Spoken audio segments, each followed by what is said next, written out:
Today is December 9th, 2025, and this voting meeting of the City of Prescott is now called to order. Roll call, please. Oh, sorry, jumped ahead. I'm a little rusty.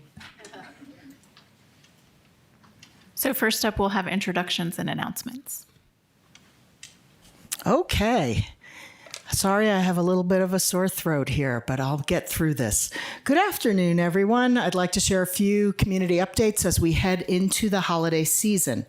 This Friday, December 12th, our community will come together for the 37th annual A.R.S Musical Showcase. Street closures will begin at 2 p.m. in the downtown area, including Gurley Street from Cortez to Montezuma and Montezuma Street from Gurley to Goodwin.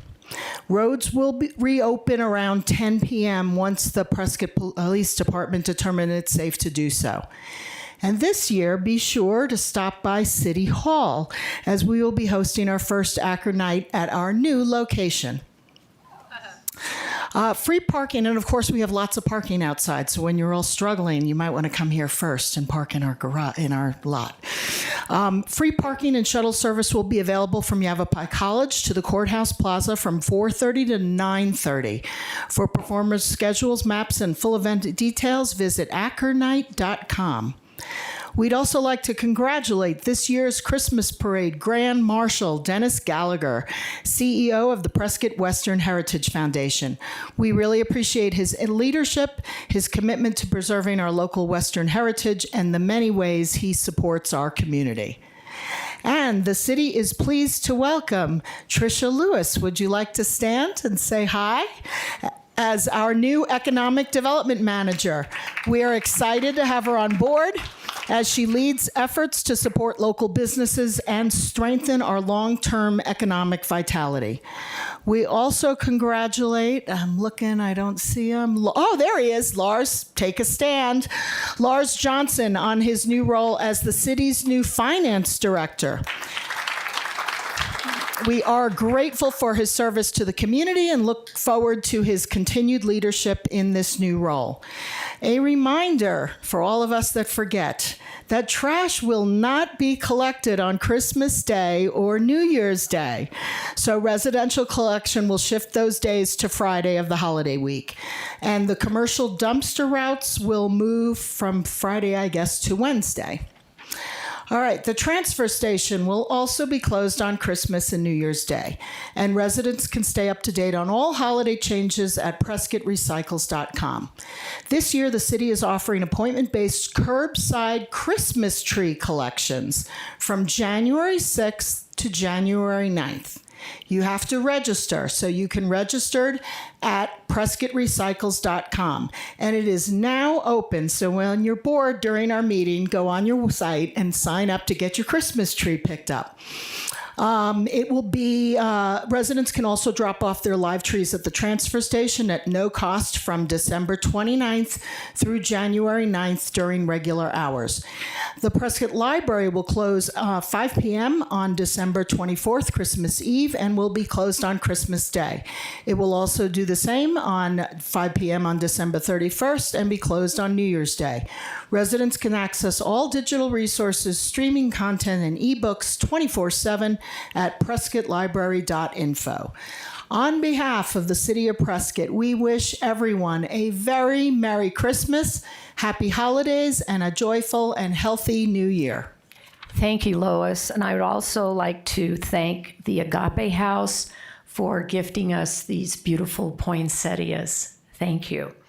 We will now have the invocation by Rabbi Eli Filler Shabbat of Prescott. Please stand.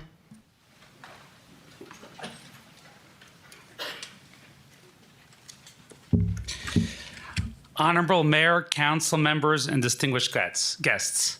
First of all, as we say in Yiddish, a gut Yom Tov.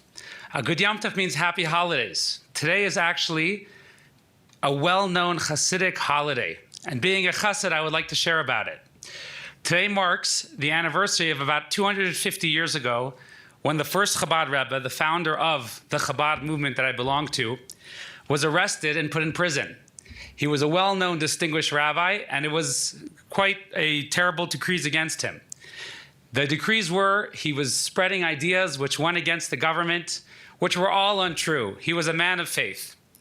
He taught his students and followers that the light of truth will not be distinguished. And he taught that if we have confidence in our beliefs and we have confidence in God, we will truly be able to overcome adversity and illuminate the world. He was freed on this day. And I would like to share a quick anecdote from one of the stories in prison. While he was there, he was being interrogated. And somebody there asked him, they said, "You're here, Rabbi, I would like to ask you a question about the Bible."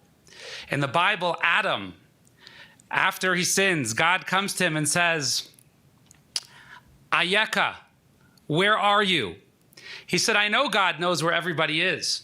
Why would he ask Adam? So the Alter Rebbe, a man of divine inspiration, turned to the fellow and said, "Well, when a man of 55 years old," that was his age, the Alter Rebbe somehow knew. When a man of 55 years old comes to the age of 55, he has to ask himself, where am I? What have I done? Have I accomplished my potential? This is a lesson for everybody that we always have to ask ourselves, how can we advance our potential and making this world a greater place? Now, of course, Sunday is Hanukkah, and we look forward to lighting the menorah at the square. The menorah lighting and Hanukkah also has a tremendous amount of lessons for everybody. Firstly, the menorah lighting teaches us the Jewish law as we do it outside. We're not afraid of darkness.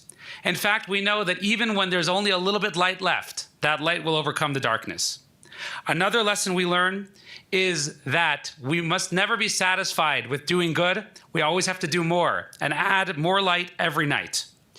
In this spirit, I want to call upon the timeless universal values from the Torah, known as the 7 Noahide laws, which form the ethical foundation for all humanity. To honor the Creator, value life, respect marriage and family, protect property, to seek justice and show compassion, and to live with integrity. These values unite us across faiths and backgrounds and guide us toward building a world of peace and goodness. May the Almighty bless this council with wisdom and clarity. Bless the people of Prescott with safety, prosperity, and harmony. May we be an example to the whole world in bringing justice. And just to mention, I remember a couple years ago, I was here giving an invocation, and there was a proclamation about Israel, and the Jewish community was very appreciative. May we bless this nation. May God bless this nation, and may we continue to shine as a beacon of freedom, morality, and kindness. May we be like the light of Hanukkah, growing stronger, brighter, more connected, and finally bring peace to our families, our city, and humankind. Amen. Thank you. Happy Hanukkah. I pledge allegiance to the flag of the United States of America and to the republic for which it stands, one nation, under God, indivisible, with liberty and justice for all.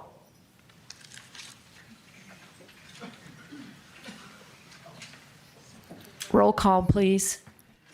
Mayor Rusing, Here. Mayor Pro Tem Fruworth, Here. Councilwoman Frederickson, Here. Councilman Gambogi, I am here. Councilman Gehring, Here. Councilman Grady, Here. and Councilman Ruby. Here. All are present. Thank you. And our first item is presentations. Today we have a presentation from our consultants with State 48 regarding a legislative update.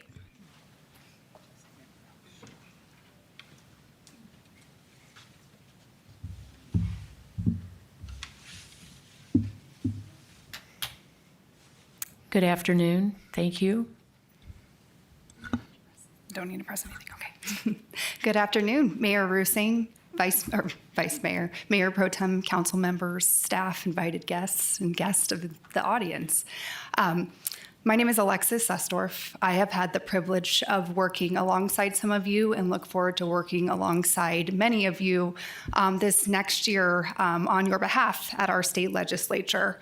We had a very interesting study session earlier today and excited to sort of dive a little bit more into those dynamics and also sort of share some of the things on the horizon that we are looking out on your behalf and how we will work together to advance the legislative priorities of the council. I own my firm, State 48 Public Affairs, and I represent a variety of public and private clients at the Capitol, and have had the privilege of working alongside Nick Ponder, and I'll let him introduce himself. Good morning. Good afternoon, Mayor Pro Tem, council members. My name is Nick Ponder. I work, I'm Senior VP of Government Affairs for High Ground Public Affairs. I have been lobbying at the Capitol for 12 years. The last 8 years, been representing cities and towns on local issues and protecting local control. And I look forward to representing you all next year. Awesome. And I join you, Mayor Pro Tem, on the tissue and cold, so apologize if my voice kind of cuts out a little bit, but just a head cold. I've got little kids, and when they bring stuff home, it gets I had everyone. granddaughter that gave this to me, so. So I just wanted to look back. Again, Nick and I have represented you all over the past year, and our legislature is definitely a big challenge on the way that they operate over some preemptive decisions. But we also have had some incredible successes the last year. I know some of you were a big part of that, and thank you. But I did want to reflect on a couple things as we have new council members on just a few of the many successes. And then, as we look into the future, some of these will be utilized as strategies for future sort of successes at the Capitol. So first and foremost, we were very excited to secure $3.5 million for the Prescott Airport for the fire service ramp. This was a huge climb in a tricky budget year. The strategy on this one was really, really helpful, with many of you joining a tour with our legislators to bring them up to Prescott, help them envision what this will do for the community, for the region, and really that wildfire fear of striking down, just like we've seen in California, is real at the Capitol. It's one of the priorities. And so we really utilized the interest of our legislators to invest in fire service, along with bringing them out to envision this, to secure funding for that fire service ramp. I know we're going to talk about in the legislative principles, this funding will hopefully continue because there is a lot of interest and momentum in this space. I also want to sort of celebrate, I know the Prescott Rodeo funds have been a fluent conversation for several years, but we were able to successfully work alongside our legislature to redirect those funds originally allocated for a nonprofit to the city to allocate for infrastructure projects. Again, thank you to many of you that helped participate in that successful transition to authorize the infrastructure projects to be overseen by the city. I also, in this sort of spirit of all of the development legislation at the Capitol, I do want to celebrate, and I worked really closely alongside Nick in defeating a variety of sort of developer-driven legislation to preempt local planning and zoning decisions. The biggest one this year was considered the Starter Home Act, is what it was called, but it was a really heavy-handed, one-size-fits-all state-down approach on lot sizes, as well as a variety of other sort of preemptive measures that would minimize your ability as a local council to make the Prescott that you want Prescott to be. So we were excited to see that one disposed of this year. I also want to thank the council members who participated in, in the cleanup of accessory dwelling unit legislation. In 2024, the legislature passed some really heavy-handed preemptive requirements of councils to authorize up to 3 accessory dwelling units. The original intent of the legislation was to have that applicable to only municipalities with populations of 75,000 and greater, which does not apply to you, so we were okay with the legislation. But fast forward through implementation, the attorneys were disagreeing on how that population cap was being applied. And so we needed to clean that up to make it abundantly clear that the 75,000 was the applicability to the entire legislation. So while it seems like a simple cleanup, nothing is ever simple at our legislature. And I know some of you joined us at the Capitol last year to help spearhead that cleanup, which was passed into law. And so that ADU legislation is truly only applicable to cities with 75,000 or greater. And then lastly, just another celebrated one was a referral that took shape throughout the legislative process, was a bit scary because the original intent of the legislation was to entirely eliminate the ability for cities to collect sales tax revenue on food. Now, Prescott being a big tourist spot, the impacts were vast should this have taken effect. But ultimately, through negotiations working with Nick, this was pared down significantly to grandfather Prescott and similar cities into that food tax to allow you to continue to do that. Again, that's your local control decision on a revenue generator, being such a great and highly visited tourist town. And then ultimately that is going to be going to the voters for the ballot this upcoming year. We'll get to it. There's continued potential dialogue on food tax, which we'll get to in a minute. But these are just some things I wanted to cover with you over the last year that we worked alongside you and your staff, and we're just sort of excited on some of these wins to report. And I just wanted to comment, when we were down there with you, you were very helpful in helping us navigate the system, and you were very well respected by the fellow legislatures, and that was extremely helpful too in getting the job done. Thank you. Thank you. So I'll continue. So our session is starting. It's pretty wild. They just wrapped up end of June. So in Nick and I's world, this is way too soon for a session to start again. But we are right back at it. January 12th will be the kickoff of our legislative session.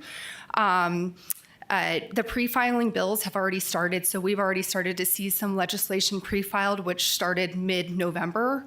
Thankfully, Nick and I were just dialoguing, and I have not seen anything whatsoever offensive to cities, which is really, really good in the pre-filing stage, but you betcha something's coming. They did it all this year.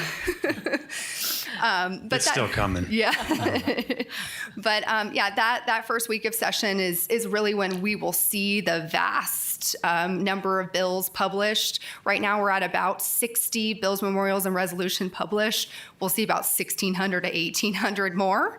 That's way too many, but so we are constantly looking out, seeing what's dropping, sending them to Dallin and staff for analysis as we gear up to the next legislative session. A couple of the key deadlines I really want to bring to your attention, which really helps us prioritize and work with you all at the Capitol on where we need to prioritize time in political capital, are the two deadlines in the middle. So Friday, February 20th is the last day for bills to be heard in the committee chamber of origin, meaning House bills heard in House committees, Senate bills heard in Senate committees.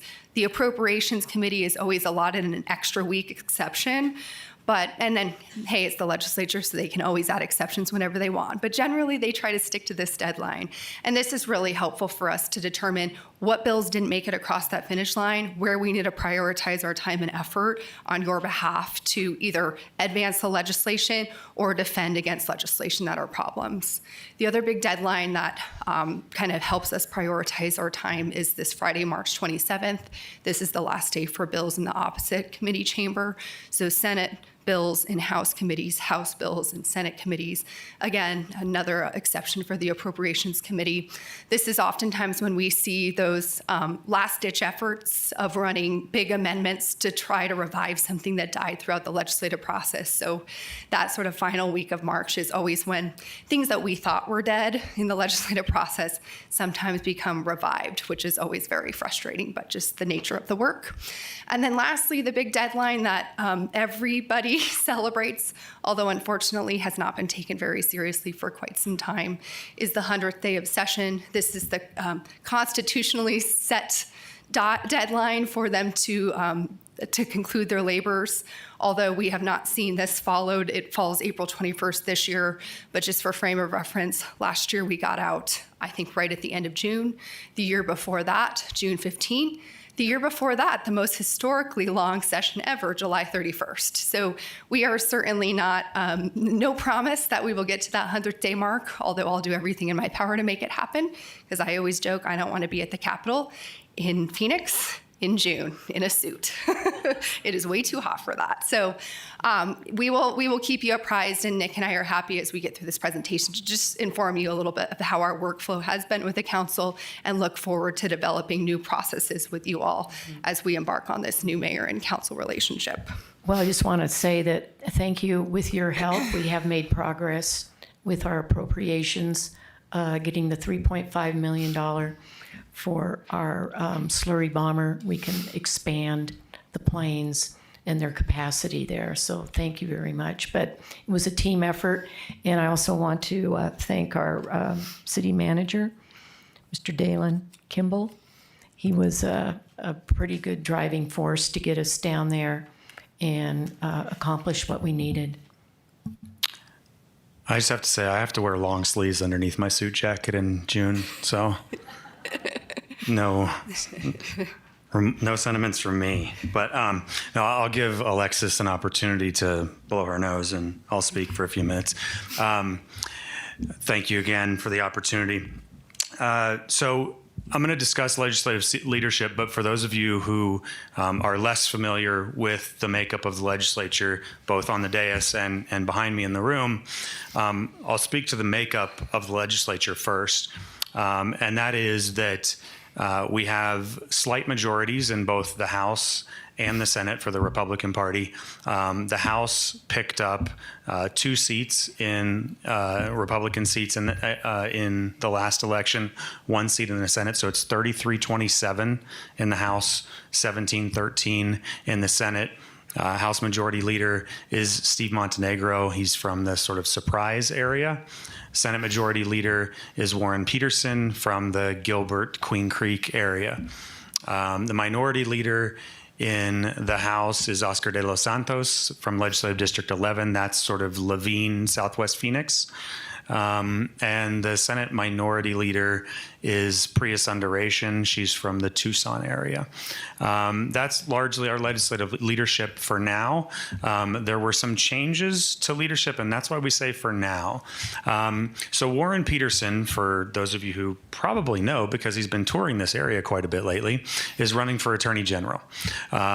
So he will be on your ballots in May, in August, and potentially in September, or in November, August and November of next year. And so he's running for Attorney General. He's traveling the state. The challenge with running for being both President of the Senate and running for Attorney General is you kind of don't have the time to do both. And so there's been a lot of rumors down at the Capitol about whether or not he's going to retain the presidency. The role of the president is to ensure that you maintain the caucus, right? And that's a difficult task. His concern right now, from those of us, our role is a lot of gossip, frankly. We're like high school kids. It's a lot of gossip. And so the concern right now is that John Kavanaugh, who is the Senate Majority Leader now, he replaced Janae Shamp, whose name you see up there. He replaced Janae Shamp as the Senate Majority Leader. And T.J. Shope, who is the Senate President Pro Tem. Those are sort of the 2 competitors for who would be the next president of the Senate. Mr. Peterson, I think, would prefer Mr. Shope to be the president, not Mr. Kavanaugh. And there are competing votes right now. And if Mr. Kavanaugh has the votes, I would expect Mr. Peterson to remain the president. If Mr. Shope has the votes, I would expect Mr. Peterson to step down. For our purpose, for the purpose of local control, at least on housing issues, I think we like Mr. Kavanaugh. So I'll just leave that there. With respect to Majority Leader Shamp losing her seat, there was a lot of contention last year on the budget. I think we discussed how, at the end of last session, how there were a lot of there were effectively four different budgets between the House and the Senate. And those challenges were a battle between Janae Shamp largely and the rest of her caucus in the Senate. And that resulted in her ouster as the Senate Majority Leader, with John Kavanaugh becoming the Majority Leader. Because he's now the Majority Leader, he's no longer the chair of the Appropriations Committee. He relinquished that duty to David Farnsworth. And so we have somebody new to work with. Mr. Farnsworth is an interesting character. It'll be difficult dealing with him in appropriations simply because he takes the bus home to Mesa, and we're going to have to end committee at like 4:30 in the evening. I'm okay with it. Well, you will be until like April, and then it'll be difficult. Hildy Angus, who's from Bullhead City, she took over as the education chair because David Farnsworth was the chair of education. And Grant Hanna, who used to be the deputy chief of staff in the Senate, has now taken over as the chief of staff in the House. That, I will argue, is a very good change in the legislature. Part of, I believe, the contention between the House Republicans and the Senate Republicans last year was the fact that the House lost their chief of staff in February. And because they lost their chief of staff in February, there was a lot of conflict between those two chambers. And that, I think, delayed the session significantly. So with Grant over there, he's well respected at the Capitol, somebody who likes to get to yes on issues. And so he should be at the Capitol next session. Let me interrupt you, Nick. Yeah. I just have a question on I believe it's the Natural Resources Committee that controls our water legislation. Any changes there? No, ma'am. So that'll be Gail Griffin in the House. And is it TJ Shope in the Senate? For now. For now, it's TJ Shope in the Senate, yeah. And my expectation is that it'll remain that way unless TJ becomes the president, then it will change. And if it changes, it'll be interesting to see who it changes to. Expect no groundwater protection legislation? So I think what you're asking for is what Mr. Good has been working on, which is that local control on groundwater legislation, which again would be a challenge the next upcoming session, unless there's a change to, in particular, the Natural Resources Chair in the House, which is Ms. Griffin. So yes, that will be particularly difficult to see, but I will also point out that the main focus of next legislative session will be on the Colorado River water issues, because they're up against the post-2026 guidelines, which the 7 basin states need to agree on pretty soon. Okay, thank you. So legislative issues for 2026. So local permitting, zoning, preemption. So as I mentioned before, I've been working on local issues for 8 years. I've been the principal lobbyist for the League of Cities and Towns on both housing and tax issues for the last, housing issues for the last 3 years, tax issues for the last 8 years. The housing issues have been incredibly difficult. The biggest challenge that we have is just people refuse to listen to facts and data, and there's a lot of feeling that happens at the Capitol. And we have one saying in politics, which is that if you're explaining, you're losing. But a lot of this is really data driven. I have an hour-long presentation that I could give you guys, but I'm explaining. Right? That's the challenge. And so a lot of this legislation has really been based on feel. We've done our part in Arizona with respect to permitting housing units, building housing units. We've permitted 330 some housing units since 2020. We've built over 250,000 housing units. So we're doing our part. It's just that the feel isn't there down at the Capitol. But I think that tide is turning.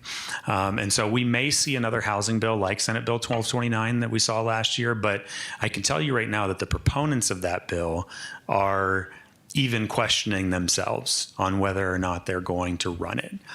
And I can say that being in the room in the governor's office, the last meeting that we had last year on this issue, my sense is that they have a significant uphill battle on that particular item, because they're just looking to get rid of zoning hearings in their entirety.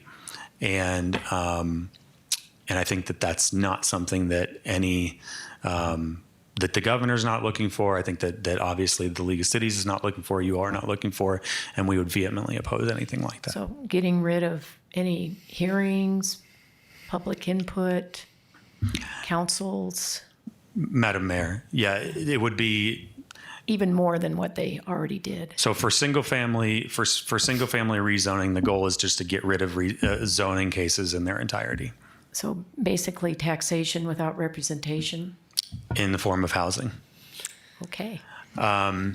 So, but that was the effort last year. I don't know that we'll see anything like that this year, but we are obviously always keeping our eyes peeled to see what city bills come up. There may be issues on solar permitting and energy permitting that we will obviously keep our eyes on.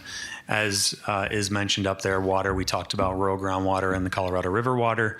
What will that legislation look like? At the League conference this year in August, the Resolutions Committee supported a resolution to return some local control on short-term rentals and the proliferation of short-term rentals. And so we're looking to do that. Affordable housing. What does affordable housing look like from the legislature's perspective? And what does it, the League is not pushing anything from that perspective. So how does that look from the legislature's perspective, and how do we approach that? Food tax again. There's been a lot of chatter on Twitter, X, whatever you want to call it, on Facebook from certain Republican legislators about the food tax and about how we successfully amended the food tax last year to preserve the revenue that you all generate from that. And it is almost giving this foreshadowing into an effort to bring that back next legislative session. What form does that come in? Does it come in a complete repeal? I don't know. I can tell you, though, that the gossip, the high school gossip that we play in, that I hear from House majority staff and Republican members, caucus members, is that they don't want to engage in this conversation again. It was already engaged in last year. They already had that battle. They don't want to have that internal struggle within their own caucus again. And so it's been done. So we'll see what that looks like. I testified on this bill twice last year in different forms. So it was its own challenge. So I think we've navigated that one. Budget cuts and shortfall. The state right now is about $430 million short in revenue. Some of that comes from tax conformity on the House Resolution 1, H.R. 1, which is in the no tax on tips legislation, the SALT reductions, the senior standard deduction, et cetera. All that stuff that was passed in H.R. 1 at the federal level, that passes down to us. And when we do that conformity here, it's going to impact how we do our state tax applications here at the state level. That's $430 million as an impact. So how do we adjust that? And that's what the state's trying to figure out. That the governor just recently on social media proposed about that she would accept, quote unquote, accept. This will be a negotiation between the Republicans and the legislature, $212 million. And she signaled that to the Department of Revenue. So the question is, how does that impact us? Well, it impacts us in state shared revenue because we get 18% of the state income tax collections.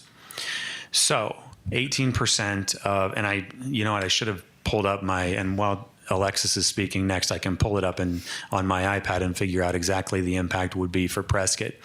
But there will be an impact on state revenue sharing for Prescott if that $212 million is resonated here. What will that be? It'll effectively be 18% of I think it's 1.39 billion or something like that. And then it's our portion of the municipal share, which is about 6 million. So 6 million of 7.5 million people. So that's how it breaks down effectively. But we don't get that money for about 2 years. That's how income taxes are paid out to us. It's about on a 2-year delay. So we won't feel that for a little while. Nevertheless, it will be impacted. I will also say that Santan Valley voted to become a municipality. So the town of Santan Valley now is pulling from that revenue sharing bucket. So that is also an additional reduction that we will now feel in the revenue sharing piece. So that's something that we need to anticipate. Wildfire. We can expect less money. Is that what you're trying to say? Yes, ma'am. So municipalities get state shared revenue in various areas. I'll just highlight 3 of them right now. One is called urban revenue sharing, which is income tax. One is in sales tax, and one is in highway user revenue fund, which is for roads. So each one of those areas will be impacted by whatever sort of the population share of Santan Valley is in relation to the aggregate municipal population of the state. So because of the government shutdown, the U.S. Census Bureau has been a little bit delayed in getting us what the actual population is for the census tracts of Santan Valley, but we expect it to be somewhere around 100,000 people. So what is that decrement in each of those buckets for us? That's what we're trying to figure out right now. I can pull it up and sort of give you an anticipation based off of 100,000 here in a few minutes. Wildfire mitigation and insurance premium litigation, what does that look like? And then we've got the Prescott League proposals that we submitted also to the League Resolutions Committee, which is tax increment financing and mid-year budget adjustments. And Alexis and I have just discussed before we started this meeting where those are at in the process and how they are with sponsorships. We do have a sponsor right now for the mid-year budget adjustments, and we're talking through with other stakeholders sponsorship for the tax increment financing. Strategically, it's better to have other folks as the tip of the spear on certain things. So that's where we're at with that. And I just want to say, as rural communities, it's a constant struggle between getting treated fairly versus Maricopa County.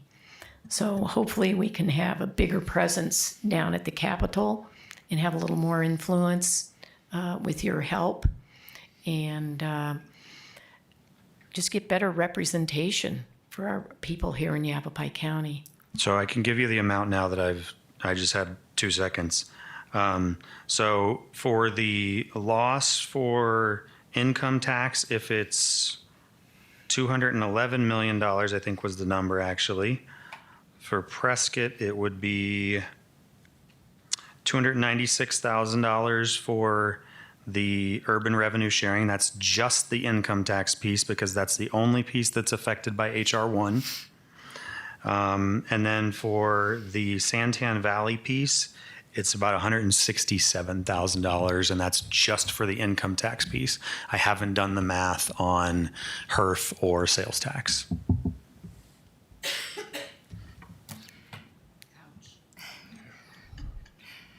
And I'll just add, we've worked the last year on your behalf, and we work really closely with your legislators in District 1. And your 2 representatives and 1 senator have been really pleasant to work with. They've stuck their neck out on sort of my first slide on some of these issues, the food tax, some of these housing preemptions. They definitely have been pretty bold on your behalf. So I do want to give them some kudos on that. In the world of housing preemption bills, and just preemption bills in general, there's an absolutely unbelievable amount. And so realistically, they do have to prioritize, their time and political capital. So, while some of the issues, and we talked about 3 earlier, at the end of the day, I think no one would have wanted to see those, but in the world of where they have to weigh their political capital, those are sometimes factors that come into play, not just for them, but for all legislators on just the variety of these types of bills. But, working alongside you, bringing you all to the Capitol, I'll get to some advocacy actions, but, would love to work with you to sort of proactively help them continue to understand the impacts to the local community on some of these preemptions. 100%. And yeah. I know we said this when we came up here at the end of the year, if not for your legislators, because LD1 was the epicenter of the food tax fight. if not for your legislators, we would not have got that done last year. So they deserve Would have been tremendous. devastating for our general fund, It would have been tremendous. I mean, yes, it would have, and tremendous amount of kudos to them. and it would have been devastating for our ability to fund our expansion of our police and fire. 100%. So just a couple of session considerations. We are coming up to a big election year. Typically throughout history, they've had more appetite to get out of their session sooner for election years. Although, again, that wasn't the theme 2 years ago when they finished July 31st. There was other politics in play there for that reasoning. But, the sort of considerations to bring to your attention is short session because of the big election, or just another long session because that's what we've been seeing. We're always sort of pondering, will the inter-party fighting continue? As Nick alluded to, the House and Senate Republicans definitely had their challenges this year in getting along and getting a budget done, and that was a very sort of public occurrence. Everyone knew what was happening. So the Republicans are having a hard time getting together with their fellow Republicans. It really goes both ways, too, though. I can say we've seen plenty of Democrat infighting as well. But sort of my curiosity is, given that this is a big election year, given the big statewide elections, will they start to get along more? Will they acknowledge we have to work together to either maintain a chamber, flip a chamber, win the governorship? There's sort of all of those that everyone is sort of thinking through. So just would love to see everyone get along and rainbows and fairy tales. That's unfortunately not the world that we live in, but maybe this year they sort of know camaraderie needs to transpire in order for them to get done so they can get campaigning, in order for them to either maintain a chamber or take over a chamber. The other kind of thing I'm pondering is, will we continue to see a high number of governor vetoes? So we've seen a historical number of vetoes by Governor Hobbs, given the dynamic with the Republican-led legislature and her being a Democrat in that seat. I think we've seen in one session we saw about 145 governor vetoes. That is more throughout history times 2. Yeah, and hasn't she set some parameters? Basically, if a bill comes to her, she wants it to be bipartisan and things like that. She's certainly set that expectation, especially when you see her trends of vetoes. The reason I bring this to your attention, though, is because it is an election year. And so will she strategically approach vetoes a little bit differently?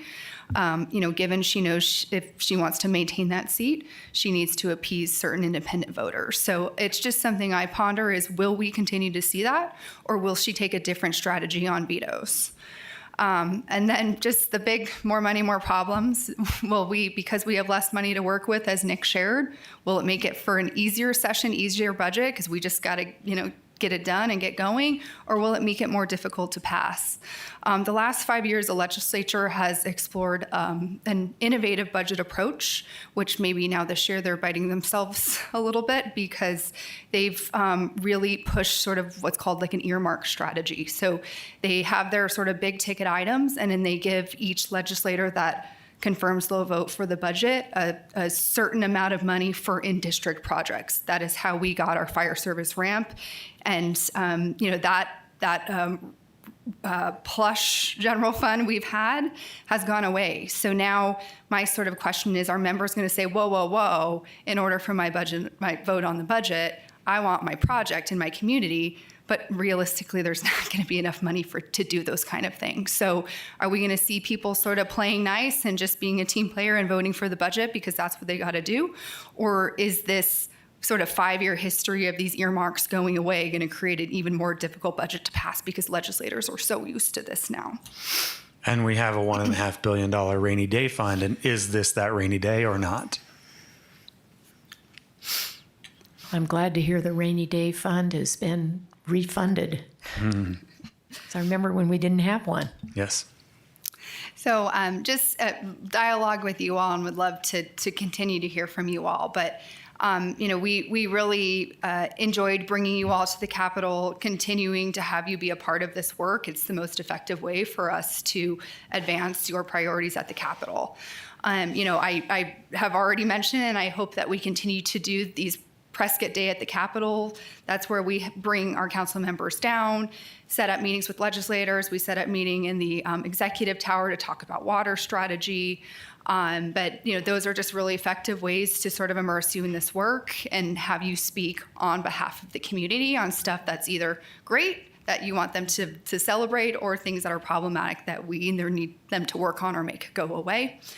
I'd love to hear from you, just in your personal capacities after this, any sort of relationships that you do have, how we can sort of leverage that on stuff at the Capitol as needed. So please feel free to reach out to Nick or both of us or me, and what those relationships have. So if and when we've got a tough vote and we really need this person on that vote, if we know you have a relationship, certainly Nick and I manage these relationships because that's our job, but it comes much better coming from a fellow friend and community member versus a lobbyist, correct?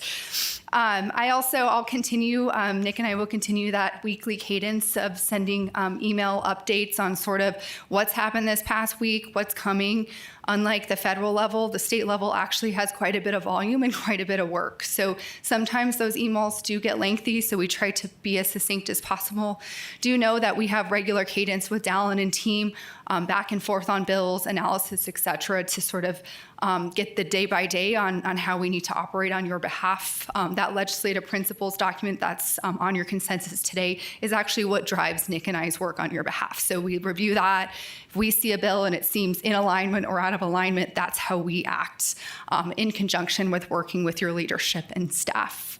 I mentioned the Prescott site tour that resulted in an investment, and so I really hope we can do something like that again, because that was a perfectly executed strategy on getting that investment, thanks to your legislators in LD1 and you all investing in the time in that site tour. So sort of just food for thought for you and staff on what other kind of tours we could do to get them excited about this investment. And then I sort of just say others, would love to hear from you all. These are sort of routine things that I find successful in the advocacy space, would love you to be a part of, but always open to additional ideas on how we can be effective with you and on your behalf at the Capitol.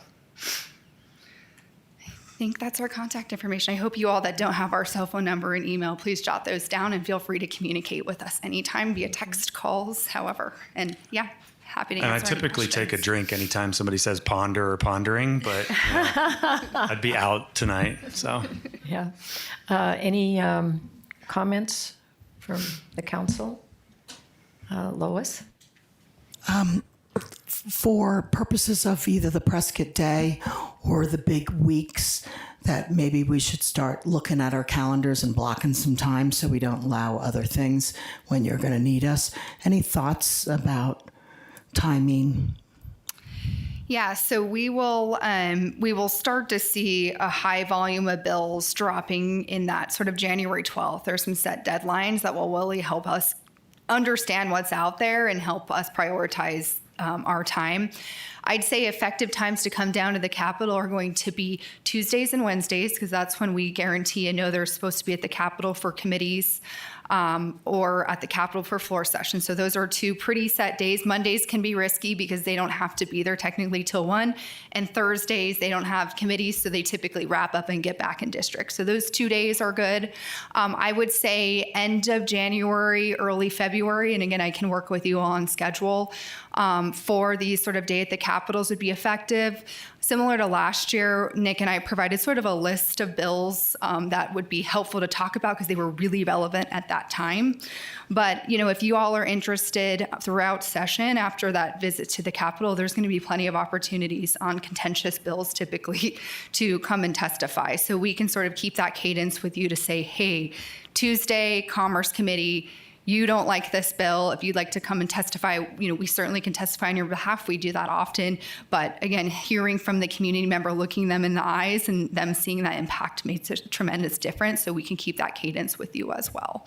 But I can follow up with Dallin on just maybe some dates. And then if for some reason someone is interested in this work but not able to make it, Nick and I are down there Monday through Thursday when session's going on pretty much all the time. So we'd be happy to welcome you, walk you around, bring you to meetings as you're available. Mr. Ponder? I forgot to mention something on legislation that we might see, and I just want to bring it up because I think it's going to be important for almost the entire state. We will probably see preemption legislation on data centers. I don't know if that's been important up here. I heard a rumor earlier this week about a potential data center going in somewhere near Camp Verde. So not quite up here, but in the area. But data centers are particularly an issue in the valley and down in Tucson. But for example, there's one going in Page. The reason that they've become in particular a challenge is because they use a ton of power, but they also use a ton of water if they're not a closed loop system. And so anyway, just to bring that up, my presumption is that we are going to see data center preemption legislation this particular legislative session. So I just so wanted to that bring means they're going to preempt any local control or say over whether or not a data center comes to your community. So yes, and I will just bring this up. You may or may not have seen a former U.S. Senator from Arizona speak to the Chandler City Council last month, I believe it was, and effectively threaten the Chandler City Council and say that if they didn't approve a data center, then the federal administration may push them to do so. Yeah. That was just the sort of beginning of this initiation. It's going on all over the place, but Arizona is one of sort of the top 5 states for data centers in the country.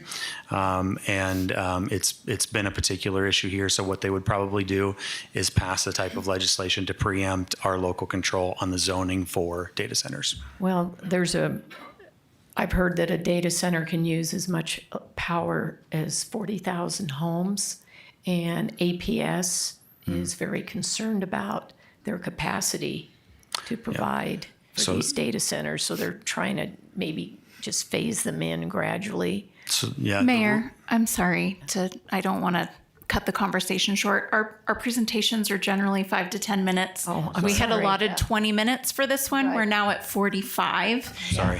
Not that this is not important discussion, but we do have a lot of citizens that are here for other items on the agenda. And I'd just like to remind everybody of you. where we're at on time so we can kind of move it along. Thank you. Thank you. This was fascinating, to say the least. So I really appreciate all the information. So we'll see you down in Phoenix. Thank you. Thank you.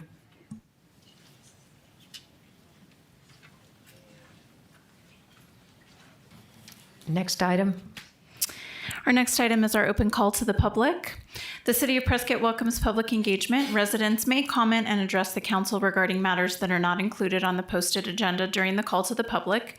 If you wish to speak, please complete a green speaker card and submit it to me prior to the meeting being convened. As a reminder, speakers are limited to 4 minutes, and the call to the public will be limited to 40 minutes in total, with the following stipulation. Citizens will be limited to addressing the council on the same topic only 4 times in total. If a topic has been addressed more than 5 times by different speakers, the mayor may limit future discussions on the topic. Topics of a primarily national concern may be limited at the discretion of the mayor, and the call to the public shall not be used to address the council on past, current, or pending legal matters by an attorney or their representatives, nor by a plaintiff or defendant. They shall be declared out of order and instructed to put their comments in writing to the City Council. Once again, in the interest of time, we do have 8 public speaker cards for the open call today. That will put us just about at our 40-minute limit. So I do ask that everyone be respectful of each other's time. Keep your comments to 4 minutes or less. And if somebody has already spoken on the same topic as you, let's try not to repeat comments. Our first speaker is Deborah. Excuse me, just let me let the public know that we appreciate all their input, but we cannot engage in a dialogue with you about your topic because it's not on the agenda, but we can direct staff to look into it more closely and see if maybe we do want to put it on the agenda in the future. So thank you.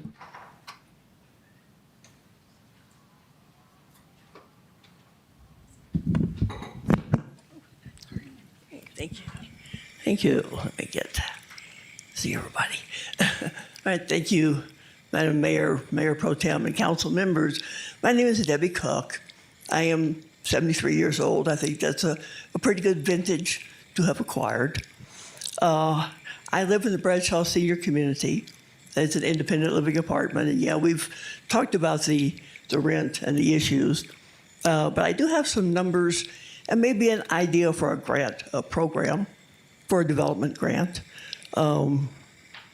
We know that the rents are going up.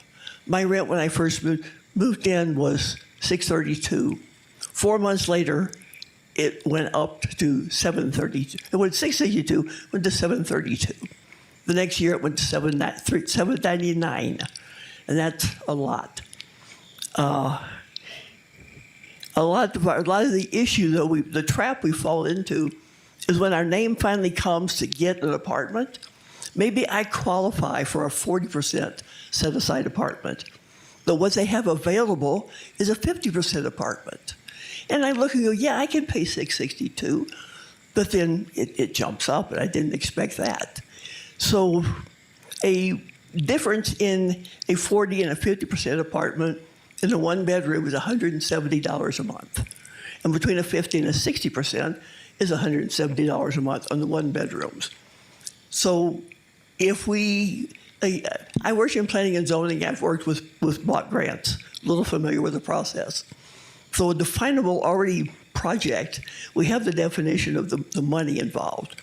A block grant that would maybe pay that gap in between, if I qualify for a 40 but I've been a 50, if we could get $170 a month toward the rent to help bridge the difference there, something along that lines shouldn't be too difficult to grant to write because you already have some terms and some finances and numbers defined. It's already involving low income, so it qualifies on that basis. Those are, fairly simple. In the 92 units that are in our complex, there are 27 40%, 34 units at 50%, and 31 units at 60%. But someone living in a 60% unit paying $1,100 a month might qualify for a 40. They should really be paying a lot less and is very overburdened with the amount of rent they're paying. So it's just a fairly would be an easy grant. They're never easy to get money from anything with a grant. But it's an idea, maybe a little outside the box. Or you can start an Adopt a Senior program and let people adopt us and help with our rent. Just briefly, I do seem to be the poster child for this project. A couple of weeks ago, the paper introducing the new council members, I was below the fold. The front page below the fold, that's, but we are. I've also done video for Meals on Wheels, asking for donations for pet food. For seniors need their pets, and those donations help them keep their pets. So a little side act there. I'm not sure where else to go. The Social Security increases over the last 25 years have been sad. They've been below 3%, 72% of the time. It's been 0 to 3%. It's been 7 times, it's been over 3%. So we don't get much increase, but the rents are going 10% every year, almost guaranteed. So in 3 years from now, my rent will be 68% of my income. And that does not include the $100 a month I pay for APS, because I run medical equipment, and that's with the 35% discount from APS. It's still that high. So we're overburdened in many ways. And it's not just seniors. Disabled people in the LGBTQ community are facing the same thing. There's no housing that any of us can afford. And Debbie, can you wrap it up? Thank you. Yes, no problem. Yeah, I was going to say, let me know with a minute. But that's about it. We need to help each other. I think that wouldn't be a too difficult grant. Maybe some other ideas, feel free to call me. I think outside the box a lot. So thank you for your attention and giving us a chance and a platform to keep this in front. Thank you, Debbie. Catherine Lightke, I hope I pronounced that correctly.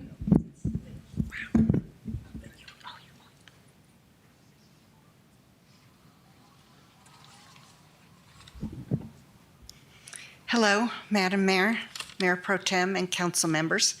My name is Catherine, and I reside also at the Bradshaw Senior Community Subsidized Housing here in Prescott. I have come today to speak about the housing needs assessment that was published in May of this year. And I can see from it that the focus on housing has been directed at the workforce. But what I'd like to call your attention to are the handouts that I provided that will give you some data on what seniors are up against. As you can see, we are already very close to the 50% mark of our income going to rent, and some of us are already at that or above it. Though the spreadsheet shows data through the year of 2033, we may not even be living there still for two reasons. One is the 10% increase to our rent over the years is unsustainable, or two, the corporation that owns us will decide to go market rate using loopholes that can get them out of the HUD contract that they have. Either one of these will result in homelessness for many of us. The figure shown for the one bedroom at the 40% level that you have is mine. In addition to dealing with potential homelessness, I am also battling metastatic breast cancer. It is being very well managed at this time. I'm in no threat of dying, so I have a future to consider. I don't live in subsidized housing by choice. I live there because medical conditions have depleted my savings and retirement funds. Right now, I am the grateful recipient of grant money from the Prescott CARES program, which is paying my rent for 6 months. It would seem obvious that I could save some money to put towards future rent increases. However, I have a 15-year-old car that is in need of $2,000 worth of repair work. My SNAP benefits have been reduced, and I am facing out-of-pocket medical expenses that are higher due to the bill that was signed into law on July 4th of this year. There is medical care that I will have to forego in the future because of large rent increases, the bill that was passed, and ever-rising costs of utilities and groceries, etc. The fact sheet that you were also provided with points out the stark reality that it is seniors who are facing increased poverty and homelessness at the greatest numbers than any other age group. Simply moving to another subsidized housing unit, if A.R.S decides to go market, is just not feasible. There aren't many around. The wait list to get into one of them is reaching the 5-year mark. And because the Arizona state legislatures did not renew the low-income housing tax credit this year, that gives builders less incentive to develop more subsidized housing or even affordable housing. While you consider the resolutions to the workforce housing issue, I implore you to recognize that seniors face many of the same issues and that we need tangible, long-term help to remain housed. Thank you for your time. Thank you, Catherine. Charles Thomas.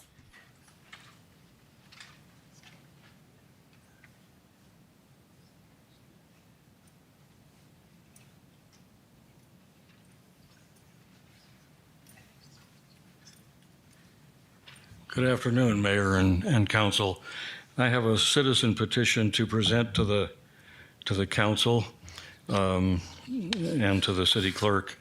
All of the details of the petition are in the petition in the incidents of saving time and allowing other people to speak. I will just briefly recap it. On October 28th, the previous City Council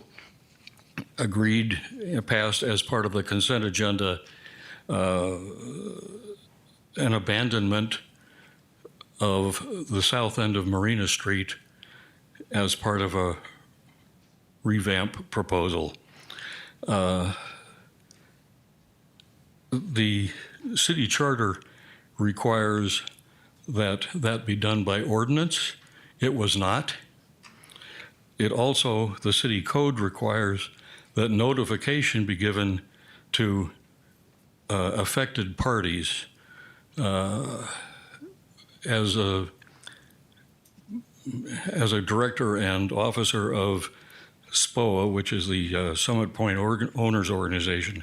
We own an easement, pedestrian easement, that abuts the abandoned property, which has been ceded to a private citizen, so that our pedestrian easement now terminates at private property. The effect of this petition is to ask the City Council to do whatever it takes to abrogate that decision and direct the city manager to direct his subordinates to negotiate with all the affected parties as to how to do this to preserve our rights as adjacent landowners. Thank you. Thank you, Mr. Thomas, and we'll certainly direct this petition to our city staff and also to legal and follow up with it. Thank you. Sundrab Carter.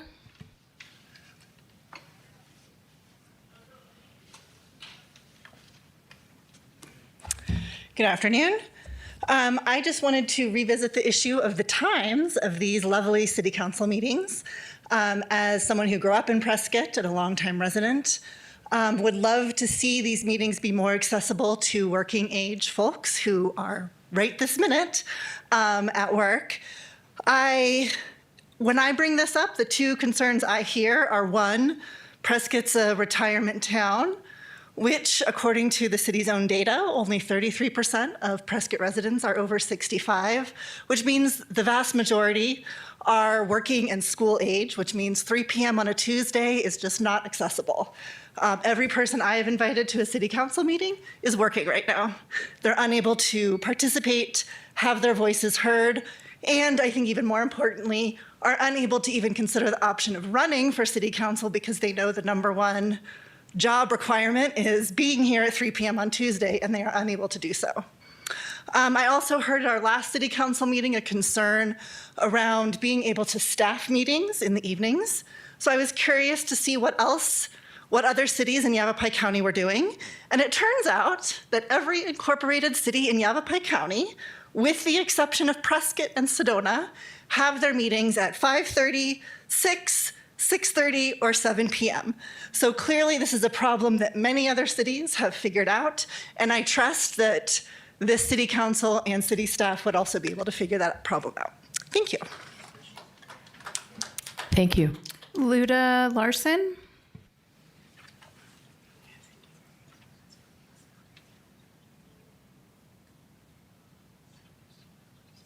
Sue Manuel.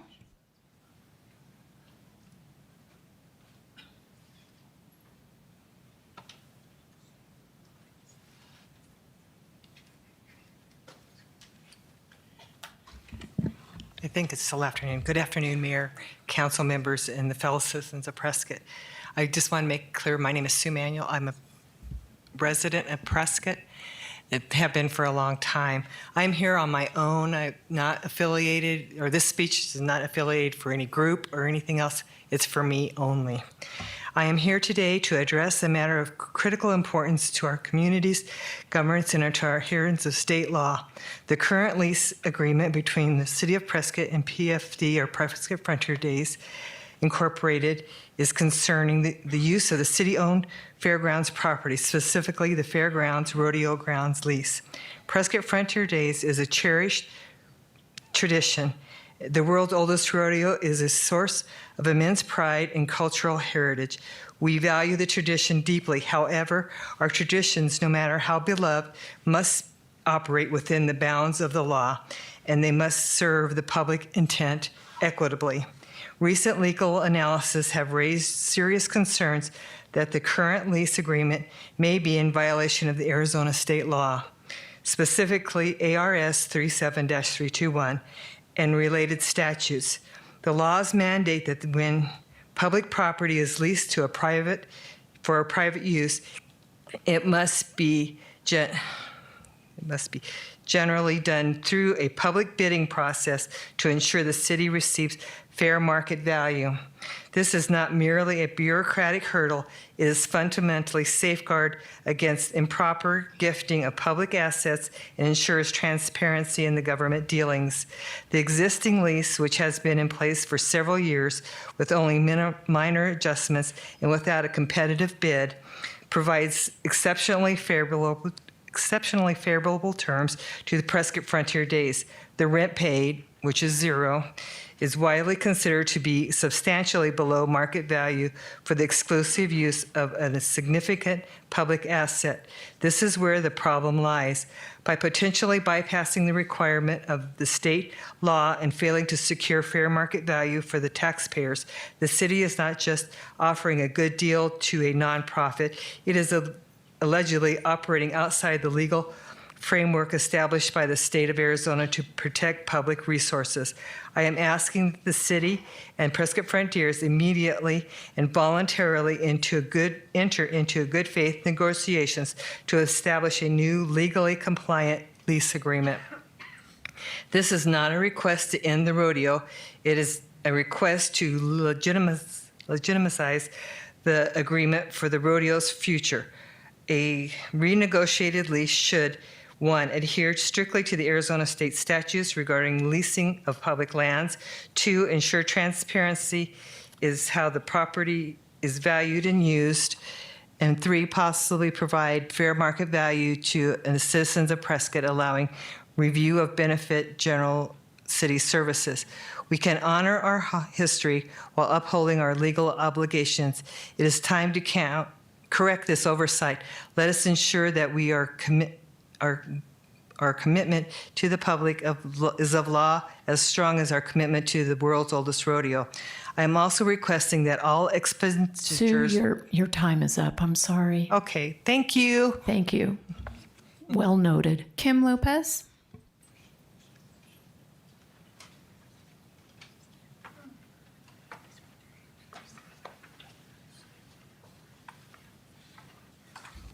I'm actually very short, so I need to get this down here. Good afternoon, Mayor, Council.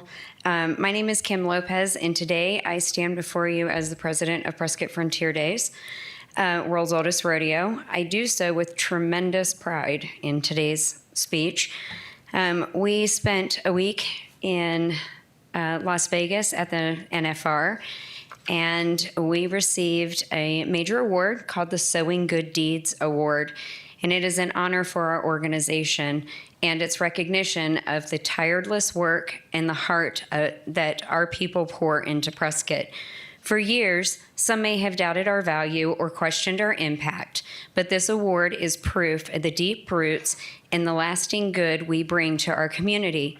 Every volunteer, every act of kindness, every tradition that we uphold is a part of Prescott's fabric. And the recognition belongs to all of us who care about this city. I also want to take a moment, where is she? She's right here. I want to take a moment to introduce Yvonne Gibbs, who submitted the application for the Sowing Good Deeds Award. Without her commitment and belief in our mission, today might not have been possible. As we look ahead, I hope this recognition marks a new chapter, a chance to mend some fences and to build a stronger and more positive relationship with this council. Prescott Frontier Days is here to enrich and serve Prescott for generations to come, and I look forward to working together as we move forward. Now, the big question is, what is Sowing Good Deeds? I want Yvonne to explain to you guys what the Sowing Good Deeds is and why this is such an honor. There are 750 card-holding rodeos in the United States. We won out of however many decided to put into it and met those qualifications. We took first place. And I'm going to let Yvonne talk about what that means. And she's a lot taller than I am. Yvonne, you have 1 minute. Hello, I'll talk fast. I want to bring something that we can all celebrate. It took 5 tries, and we are no longer bridesmaids. We brought home the big prize. The contest was 3 essay questions, and our submission was 13 pages long of things that the community supports. We celebrate the amazing contributions that the rodeo offers to the city. So we have a lot to be proud of, and I couldn't be happier to be part of it. And on to the next challenge. Thank you. I do want to explain the one main thing that we did win was a $70,000 tractor. That tractor will come to us, and that will help us in the maintenance of the grounds. So there are also some attachments that go to that. And the next person speaking is going to tell you about our next award. Okay, thank you. And that's Michael, I believe it's Alderete? Alderete.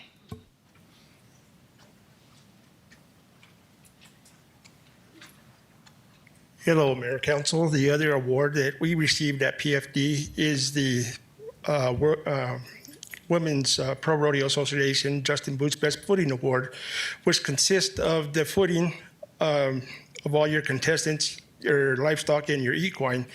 I've won this 6 times. I've won it twice in New Mexico, came to Arizona, and won it 4 times here. That puts us on the map. All these pro rodeo contestants, they spread that news like the plague, faster than Facebook does. Our contestants that we've had here are currently participating and competing in the NFR. One of them specifically is Brittany Tosi Panozzi. She ran on my footing here at Prescott Frontier Days. She won here, and now she's trying to run for the gold buckle. That puts us on the map for rodeo across this nation. What better place to earn it as earning it here at the iconic historic World's Oldest Rodeo?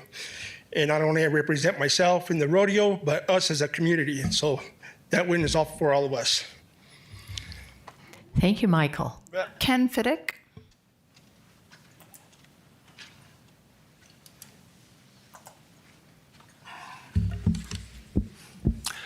Good afternoon, Madam Mayor, City Council. I was here for the 2 hours of the study session. I couldn't believe all the changes required to meet HB 2447, the new law passed by our illustrious state legislature. Mr. Ruby brought up a very good idea. With the lobbyists still here, I think this message should be taken back to Phoenix. That law should not apply to cities, or should only apply to cities of 75,000 or more residents. The rest of the towns in this state should have their own city council and local government decide how to run the city and not the state legislature. So I strongly suggest that the mayor, the city council, the lobbyists, people in the audience, contact your legislatures. I know the 3 here in LD1. They will hear from me probably tomorrow, if not tonight.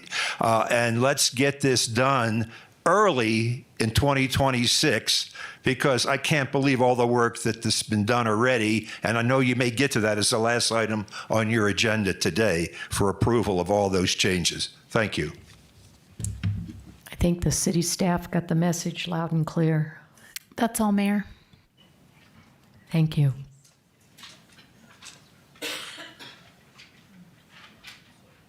We'll now move on to the consent agenda. I did have a couple of members of the council want to pull items B, D, and H. And Mayor, if there's not anything else, you can move forward with a vote. Okay. I move to approve consent items, agenda items A, C, E, F, G, and I. Second. Please vote.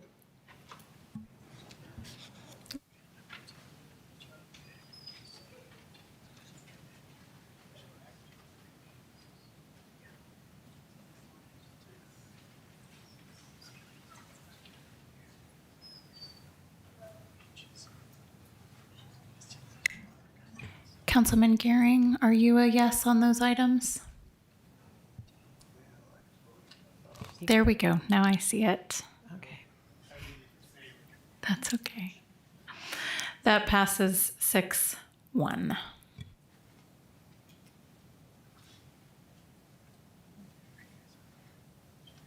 Okay, I pulled item B. It's regarding a citizen petition received by the council at the November 18th, 2025 voting meeting and submitted by Mr. Ralph Hess.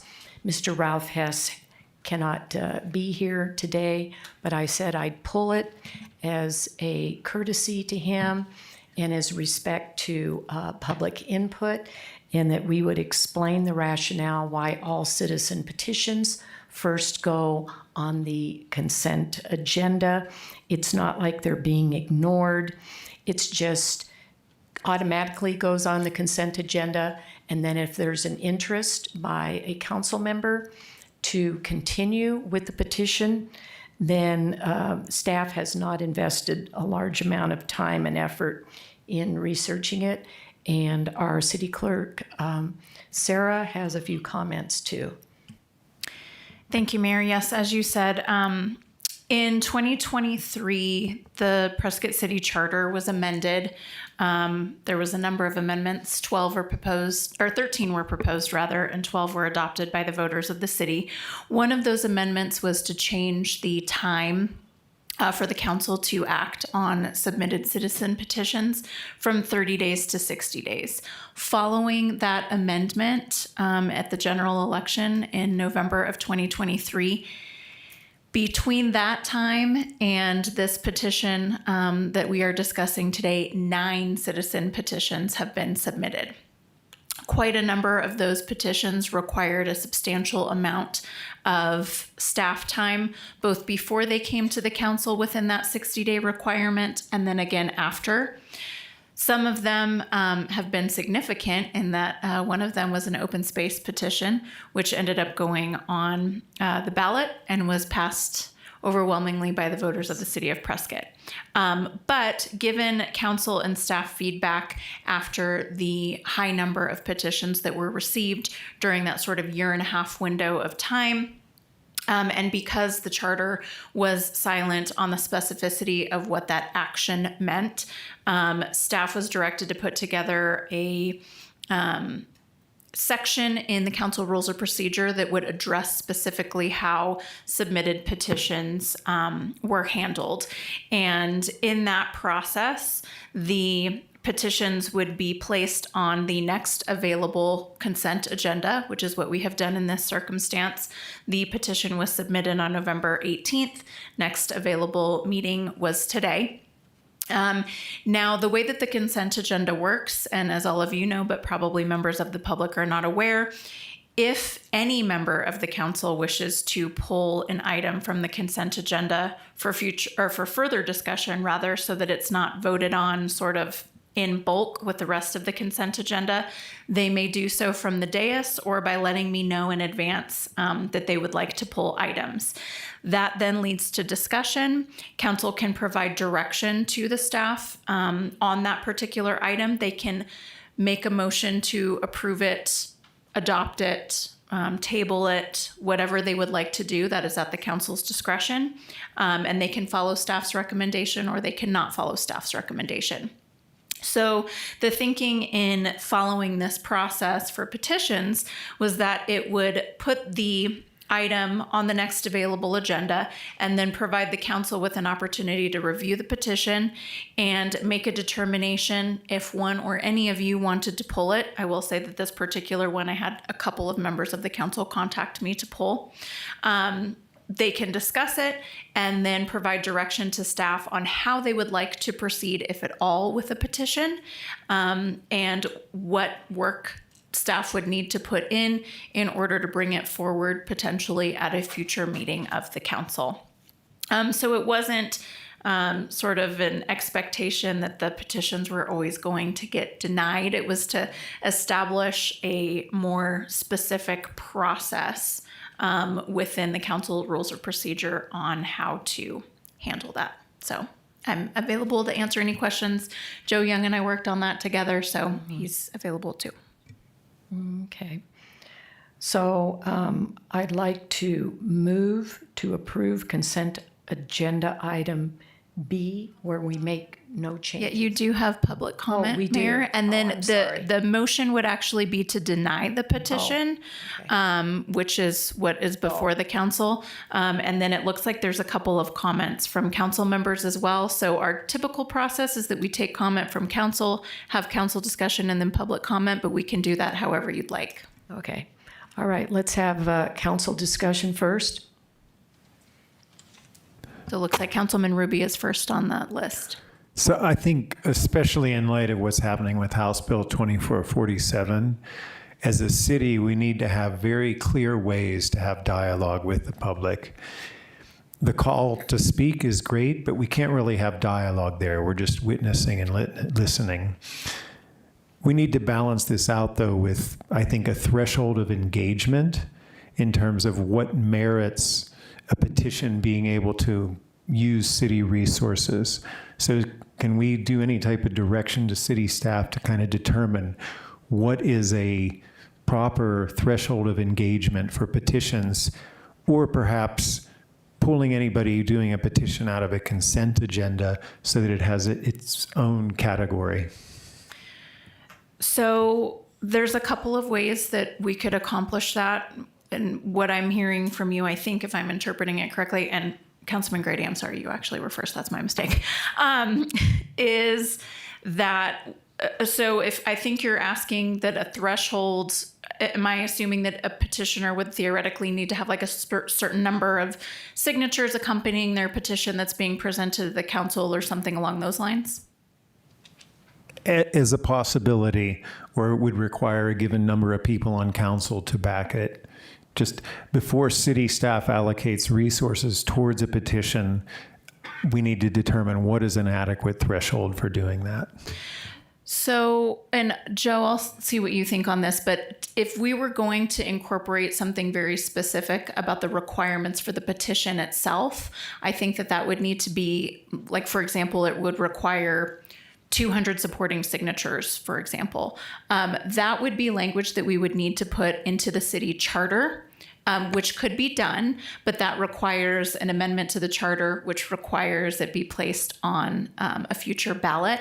I will say that, as you are all aware, the mayor has reinstituted the ad hoc on charter review. There's a couple of amendments that we're already looking at, and that's one that we could fold in. I don't think that something that specific would be appropriate to include in the council rules of procedure with regard to the petitions, but I'll let Joe speak to that. Yeah, I was just going to say the rules of procedure is really your document of how you want to efficiently run through government. So if you wanted to put certain thresholds, you could. It doesn't change the fact that under our charter, if there's even one signature, you have to take action. So you could define that as, you know, if there's less than certain signatures, it goes on consent.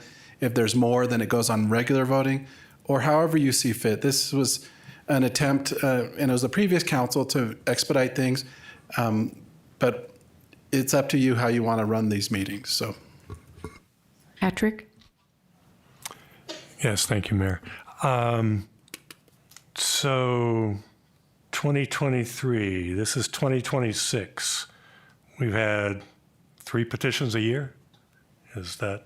I would have to go back and look at the specific dates that they were filed, but yes, since the adoption of the charter amendments until November 19th, it was 9 total. Thank you. And with respect to the time spent, I remember at the May meeting, which I think was my first voting meeting, that staff felt that this created a burden. And I'm curious as to, so what types of things goes into assessing a petition? I think there was one on maybe related to Palestine and I mean, were we expecting a dissertation? I just don't understand. I suspect it varies from petition to petition if you have another example of, you know, why it's a burden. I can jump in on that. So it varies a lot from petition to petition. Another example of a petition was the petition that led to the evaluation of open space that led to the proposition on our last election. In that case, we're looking at what parcels apply, past actions. We're looking at zoning. We're looking at all the different planning elements. We're looking at all the legal elements and legislative elements. And so in that particular case, it was hundreds of hours into that analysis. In other cases, it's not necessarily that much. I think the point of before we spend my preference, I guess, is before we spend a lot of time analyzing any action, it's preferred that we get direction from the council that we understand that this is the direction you'd like us to go. And so if we can have some process, whether it's this one or some variation of it, where we get direction from the council and we go implement that direction, that's a lot more appropriate, I think, for how we schedule our work versus having some of the interruptions in our work plan that come from petitions that we can't anticipate. And so I'd like to add that once it's on the consent agenda and pulled, and we have a discussion about it, then we can proceed and put it on a study session or just put it on a voting agenda on whatever the topic is. And because the open space petition resonated with the community, it resonated with the elected officials and the staff, and I think it was the first citizen-generated petition that was successfully put on the ballot and passed. So that was quite an accomplishment. Yeah, that's correct, Mayor. You would, as a council, be able to provide direction to staff, make a motion, or proceed in whatever manner you would like when you pull it from the consent agenda to further discuss it. Because to be realistic, we may get a lot of frivolous petitions too that just might not warrant much attention. Okay, any other comments? My screen says no speakers. It's just blank. So you might be on the wrong item. I've got Councilman Ruby. Did you have another comment that you wanted to make, or were you? Okay, so then Councilwoman Frederickson was next, and then Mayor Pro Tem Fruworth. Thank you. I can imagine that putting the burden on the petitioner to collect a certain number of signatures or do some other demonstration that there's a wider spread support than just the one individual, in this case, Mr. Hess. He has assured us, informally anyway, that he has many citizens in the community that support his petition. But I think putting the burden on the petitioner to go around and collect signatures, I think, is a fraught, dangerous road to go down, when in fact the petitioner only has to secure somebody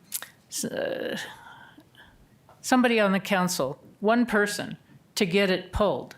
And then it will be of discussion and maybe direction to the staff. So really, I think that is a very minimal burden to put on a petitioner to secure just one person on council to pull it from the consent agenda. And if that petitioner cannot convince just one to agree to pull it from consent, then I would suspect that the petition just doesn't have much merit to it. I think that's a burden that the petitioner can bear easily. Find an ally on council to at least get it pulled, if not agreed upon. Lois? I definitely agree with what Mary just said. I do think if we wanted to have what would be the threshold to have us say, okay, let's get staff working on it, a simple majority. If 4 of us say it should be worked on, then I think it should be worked on. The one thing that I think has been different about the past year or two is this is the first time that council has come up with a 5-year strategic plan for staff. So we have 5 years worth of work that we've heard from you all over the course of campaigning or over the course of being out there that we've given to staff to work on. And so when we took on the open space one, we knew it was going to be a lot of work. We had no idea the level of detail that we needed to get it to, so it was twice as much work as we thought. But we knew that the public really felt strongly about it, and we absolutely thought it was bipartisan. And guess what? 84% of the voters agreed with us. So I think we have a good track record of reading the room and reading the public and figuring out what is important. And you all just heard about the legislative work we've got to do. There's a lot going on that staff enables us with. So I think one person pulling it and 4 people saying yes is not a big burden. If we think it's worthy. Okay. Any other comments?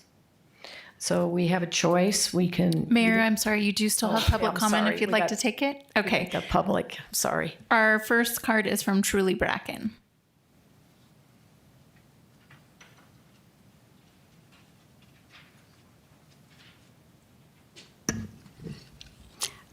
I had originally intended just to read Ralph's statement so that it would be in the record and so the public would be aware of it. But I wanted to respond to a couple of points first. And this seems to be an unusual approach with a default denial. And I think if there were another way to frame this so that there were a requirement simply for a vote as opposed to default denial, I think that's part of where Ralph is coming from. I will say that the original version of the agenda showed staff's recommendation to deny the petition. The version of the agenda present today shows recommended action move to approve all those agenda items. So it's actually contrary to, I'm sorry, my understanding is it's contrary to the previous action of the council, which was that it would be denied unless someone removed it. But I guess the previous communication led to the removal of it from the denial statute. I'm happy to address that for you, Truly, because it is kind of a complicated. So the consent agenda can be approved with one motion, meaning that you're approving, or the council rather, is approving all of the recommended actions on every item on the consent agenda. So if the council moves to approve the consent agenda items A through G, they're approving whatever the recommended action is on each individual item. In this circumstance, based on the language in the council rules of procedure, the petition is denied on the consent agenda unless it is pulled, like it just was, for further discussion, and then the council can take whatever action or provide whatever direction they would like.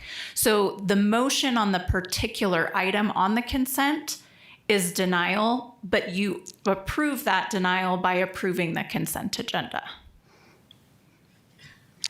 I think I see the point, but it's not clear to me why to single out. It sends a message to the citizens, and I think that's why Ralph has been concerned and why many citizens have been concerned for it to be singled out to require different treatment. And I do appreciate your explanation very much. I'm not going to take your time. It's a busy meeting. You've all seen Ralph's position. It did cite a number of provisions that allow for the 60-day review period. It also cited Mr. Kimball's welcoming statement, which invited citizens to participate in this process. And we haven't seen it significantly impact the council, except in a situation where there was significant interest from the council. I don't believe that the council can't give direction for the staff not to invest significant resources unless there's significant interest by the council. That direction is entirely appropriate. And here, with the open space amendment, where the greatest effort was put in, 84% of the voters voted for that and supported it. So I'd like to encourage you not to send a message to the public that default denial means that we're not welcome to come forward. I don't get that sense from what you're saying today, but I think it would be worthwhile to think about it further in terms of the way it's framed. Thank you so much, and I won't take your time with rereading Ralph's comments. Thanks. Thank you, Truly. Bonnie McMinn.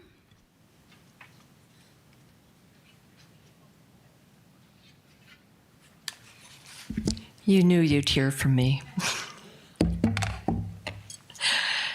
Mayor and Council, thank you for the opportunity to speak on this item today. Bonnie McMinn, Prescott.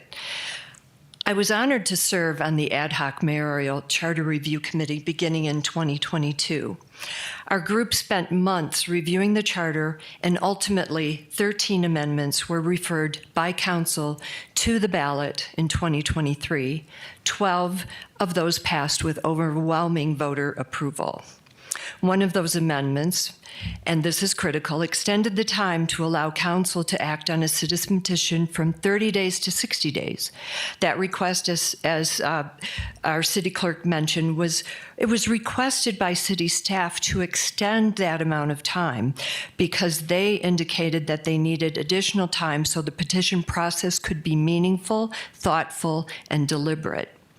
Yet today we're seeing the opposite of what the voters intended with that vote in 2023. Citizen petitions are now being placed on the very next consent agenda for automatic denial. Unless a council member pulls the item, the petition is rejected without discussion, without staff analysis, without public input, and without the 60-day review period the charter explicitly requires. In effect, this makes Charter Provision Article 2, Section 18 meaningless. This is not what the voters approved. We expanded the review period because we believe that citizen petitions deserve genuine consideration, not a defaulted denial with no review.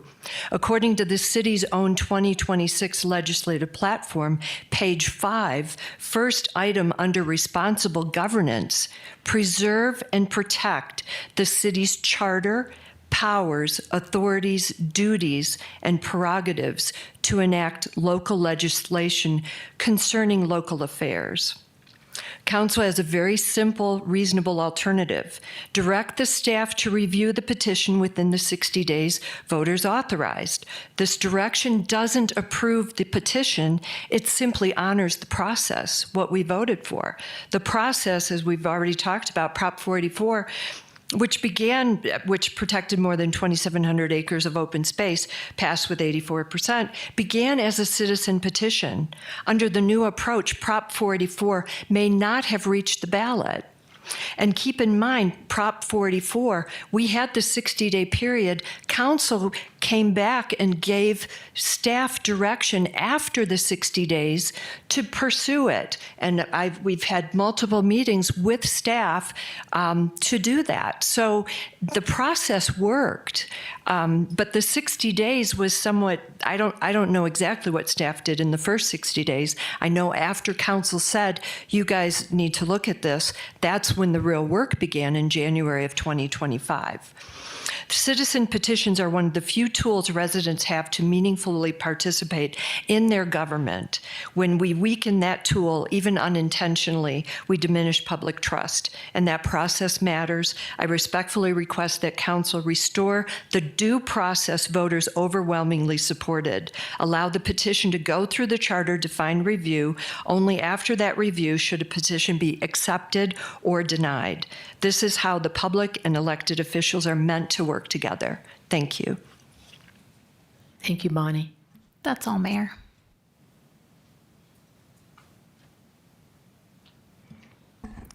Any more discussion from our dais? Patrick? Yeah, I think what I've heard in the last couple of weeks talking to different folks is it's not so much that the 60-day period, the research process, it's more the message of the language that we've put out there with respect to the way we've set it up. And I'm wondering if we should take some time to look at more acceptable language that does encourage citizen input, but again, reserves some rights of us to accept or reject. But I just think the language message has been received so negatively. Well, I was hoping that this discussion would clear up that impression because that was never our intention. As you can tell from our study session, we highly value public input. And the 60-day period, I think, is best spent on a petition that looks like it's going to be successful rather than on every single petition that's submitted that might not be successful, might be considered, I hate to say frivolous, but I think this is kind of a vetting. And I would like to make a motion, and then we can kind of see if it's seconded and see where it goes from there.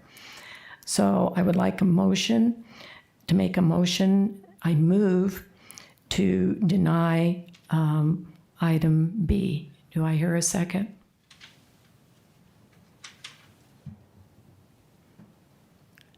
Sounds like the motion failed. I'm a little unclear on what that means because of the way that it's worded.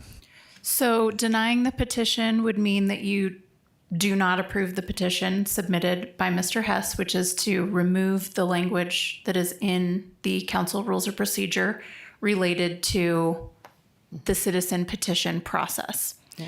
You can, if you would like, deny the petition as it stands and provide additional direction to staff, or simply deny it.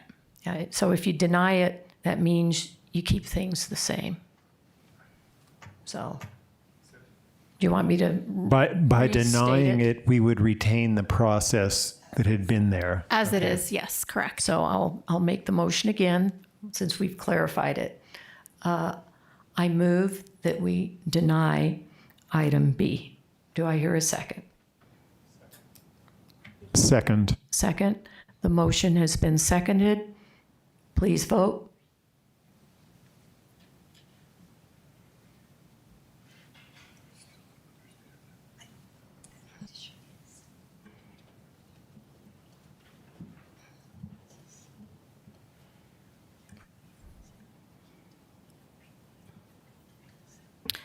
Councilwoman Frederickson, can you click save on yours? That's okay. Thank you. That passes 5-2. Okay, thank you. Our next item is item D, approval of the 2026 City of Prescott's legislative platform and authorization for staff to transmit the document to state and federal representatives. I think Councilman Grady had a couple of questions or things that he wanted to highlight on this, and then City Manager Dallin Kimball is available if any other member of council has any questions. Okay, please proceed, Patrick. Thank you, Mayor. I am totally supportive of this legislative platform, and I realize this is a long meeting and we have another topic, so I'll be brief.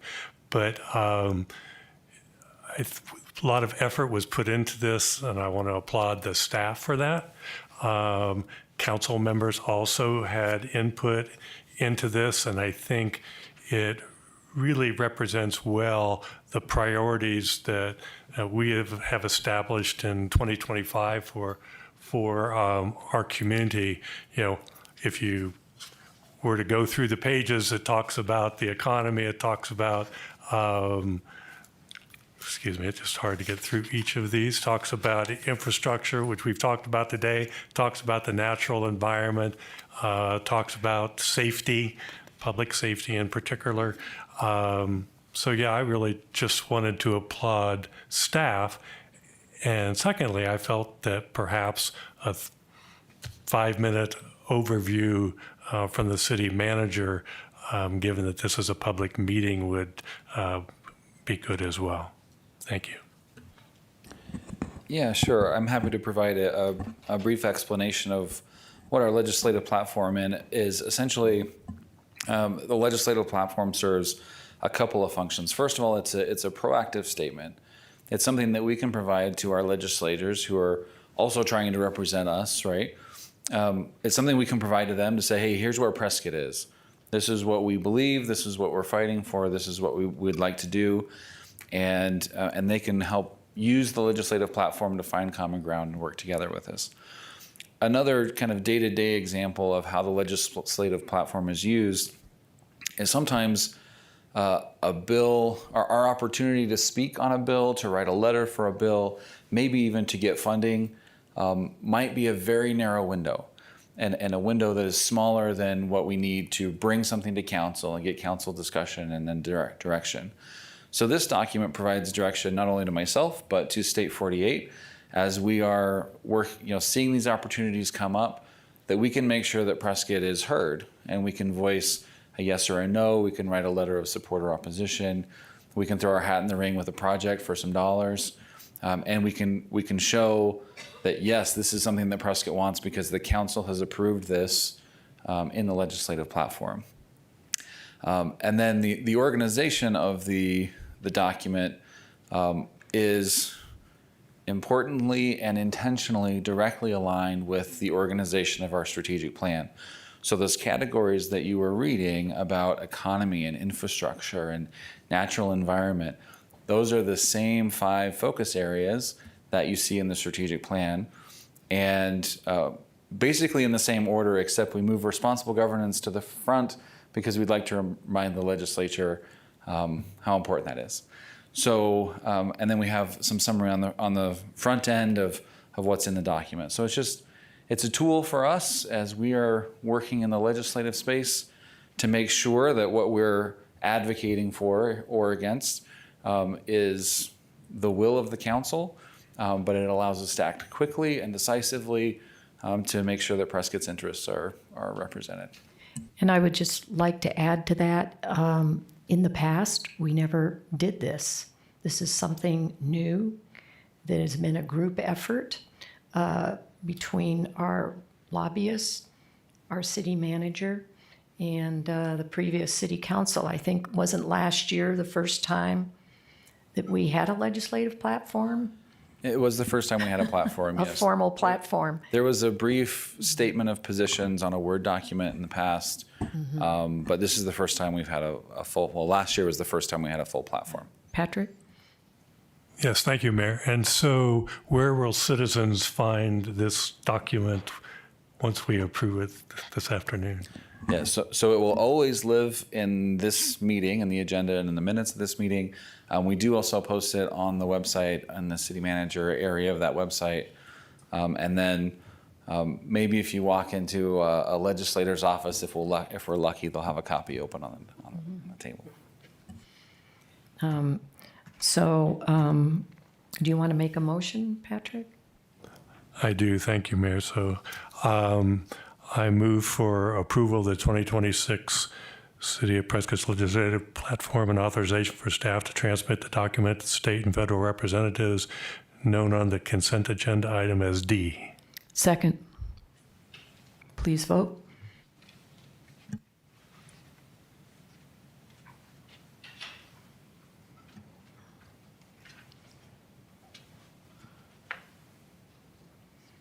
Councilman Grady, I would like to accept your motion as a yes, but if you could just tap it for me, that would be great. Thank you. Passes 7-0. Yeah, thank you. This is kind of opening night for us. Okay, and then moving on to consent item, agenda item H. Yes, this is approval of 4 facilities job order contracting or JOC contracts for vertical construction. Number 1, city contract number 2026-147 with Core Construction. Number 2, city contract number 2026-148 with Kinney Construction. Number 3, city contract number 2026-149 with Ridgeline Builders. And number 4, city contract number 2026-150. Councilwoman Frederickson did have some questions on JOCs in general, which staff is here to address. And I wanted to clarify for you all also that all of the contracts can be approved in one motion with approval of the item if the council would like to do so that way. And Tim, I'll turn it over to you, or actually Councilwoman Frederickson with your specific questions. Thank you. And I did have the chance to speak prior to the meeting with Tim, and he cleared up a couple of basics with me since I'm ignorant in this arena. But let me ask the specific, or raise my specific concern, which is the approval of these 4 contracts based on the provision of the qualifications. And so now we have this list. My concern was, well, then what? When the projects come up, what the process was for assigning a particular contractor to a particular contract, whether there were competitive bids sought, if that is, and I think what you told me earlier, there was generally an idea of acquiring competitive bids if the project was such that it called for it. But I would like to see something a little more codified or specific that competitive bids are going to be sought. The fact that these 4, and if they are the only 4 that we are really considering for awarding of a contract for a particular job, that seems pretty limited given the universe of potential contractors. And so there's that. There's the limiting of the universe that we're looking at to award the contract to just these 4, granted qualified, but I'm sure there are many other qualified contractors that might want to bid on a particular project. So I'm concerned about shrinking that universe down to these 4, and even more so concerned about shrinking it down to, well, we don't think this project is, not such a big deal, doesn't really need competitive bids. I would like to see competitive bids, just as you had mentioned to me earlier, if only to give this sounds harsh, a fig leaf to the idea of keeping somebody honest when they are providing their estimate of what the project would cost. If they know there's going to be a competitor who might also be providing an estimate. So just see, well, yeah, we do it usually, kind of, maybe, sometimes, seems a little weak to me. And tell me if I have that right, that the universe of who we are going to provide these contracts to for any particular job is shrunk down to these 4? So correct. So the way a JOC works is the city goes out to an RSOQ, which is the request for qualifications. Anybody interested can submit what their qualifications are. What this process does is so a normal bid process can take 12 to 16 weeks. If we have a project that needs to get done for an emergency, for the sakes of getting stuff done and being expedient in the services we provide, oftentimes that timeline is very lengthy. Having a JOC allows us to select somebody on the list. We have, for instance, a building, if we're building a building, our architect and engineers are going to have a good idea of what that's going to cost to build. If it's $100,000, $200,000, whatever the case may be, they're going to have a good idea. So when we select a person from the JOC list to give us what their quote is or their bid is, and it comes in at $2 million, but the engineer and the architect are saying it's $500,000, we've got a discrepancy, and we can work through that discrepancy, checking our scope of work and that kind of stuff to make sure that we're accurate. Many governments throughout Arizona, municipalities do this. We've done this in the past. This is basically that JOC has expired, and this is the new JOC that we're putting in place. Public Works has quite a few that they use for the underground construction. That was approved about a month ago, I believe, and this is the vertical piece of a JOC. So Public Works deals with the underground, facilities is dealing with the vertical stuff, which is strictly city buildings, whether it be remodels or tenant improvements. Sorry if I could real quickly. You mentioned that when there's a JOC, it brings down the kind of the bidding to those 4. And I just want to be clear that under the JOC, it's an alternative form of procurement provided in statute. You cannot have bidding between these 4 that are granted. So if we chose to go a different direction, we could have the competitive bidding, but within the JOC contract, by law, by statute, they cannot bid. So we would approach one contractor, get their bid on the project, negotiate. If it doesn't work, we go to the next one, but we cannot then go back to the first one because that becomes a form of bidding. So I just want to clarify how that works. And these are all known contractors to us. Correct, A lot of the names are familiar to us and they're tried and true. Yes. Okay. All right, any more discussions, comments? Lois? Okay. All righty, are we ready to make a motion? Mary? Okay. I move to approve item H. Second, please vote.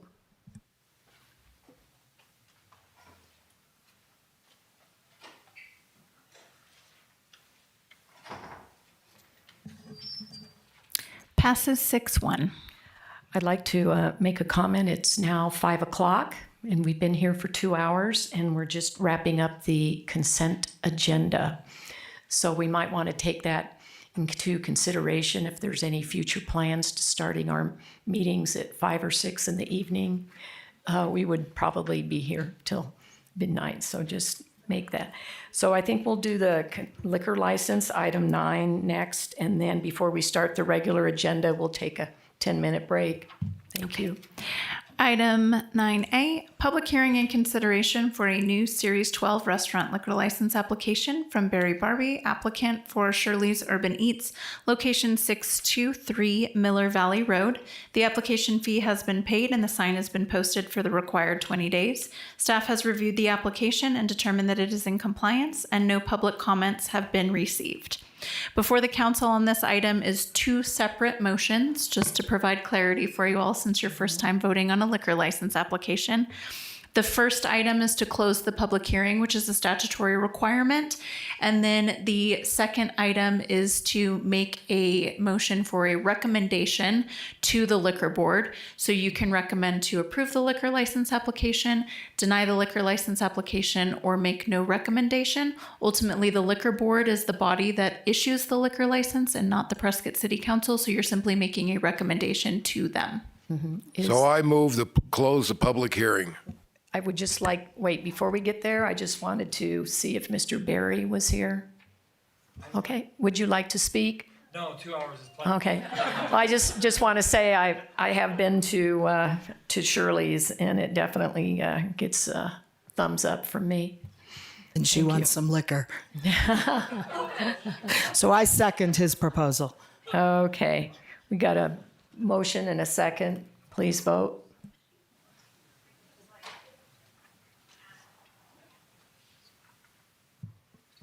That passes 7-0. Okay, thank you. And now we'll take a 10-minute break. Nope, I'm sorry. I need one more motion. Councilman Gambogi, if you'd like to make the recommendation on the approval to the liquor board. I would love to, if I can find it. Oh, I move to approve the recommendation of the liquor license application number 364305. Second. Please vote.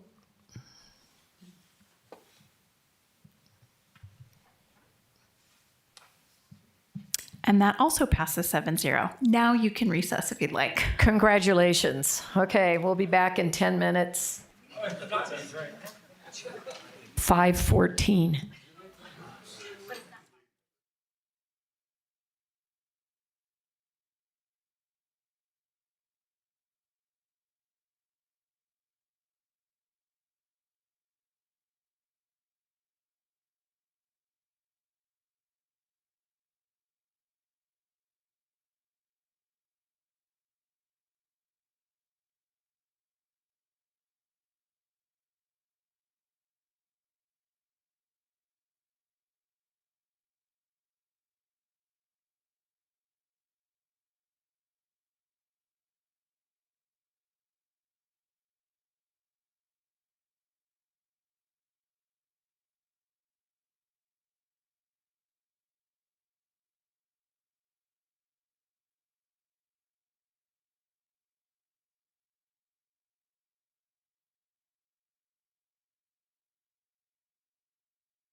Let's continue. All right, item 10A, discussion and possible action regarding approval of the dissolution of the General Plan Review Committee, rescinding Resolution 2022-1835, and next steps in the general plan process. Mayor and Council, the staff does not have a specific presentation for you on this item. As was outlined in your packet, the suggested direction on this is to rescind the resolution which established the General Plan Committee all the way back in 2022. And then staff really needs direction from all of you with regard to how you would like to proceed in the next steps of the general plan process, given that the proposed general plan was not approved by the council and sent forward to the voters. We did revert back to the 2015 plan. Chelsea is available to answer questions that you might have with regard to the community development process. Dallin can answer kind of staff related questions and things like that. And I'm happy to answer any questions that you all might have with regard to elections processes, timelines, expenses, things of that nature. And we do have 10 comment cards on this item as well. 10? Correct. Oh boy.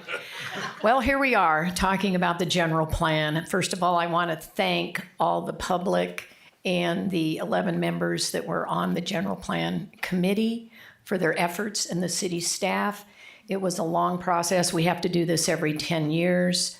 And we produced a general plan. It was very comprehensive. It was almost, 400 pages long. And it was very comprehensive, but we felt that it wasn't going to get passed. It had to go on the ballot. And we felt that it was not going to get passed. So here we are again, and we're going to take a different approach, okay? I'm going to recommend a committee made up of 3 council members, and we're going to recommend that we hire a consultant, a group of consultants that all they do is general plans, and make sure that we comply with the state statutes, because that was one of the problems that I had with it, that we had a lot of wonderful things in the general plan, but we didn't comply with just the basic state statutes. So I think if we hire a consultant and give them direction, and we can do the, the short option, where it's more cost effective. They can build on our 2015 general plan, which is a very wonderful document.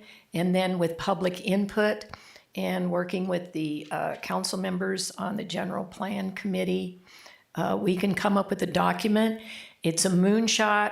We're on a tight schedule, but I would like to get it on the November general ballot, November of 2026.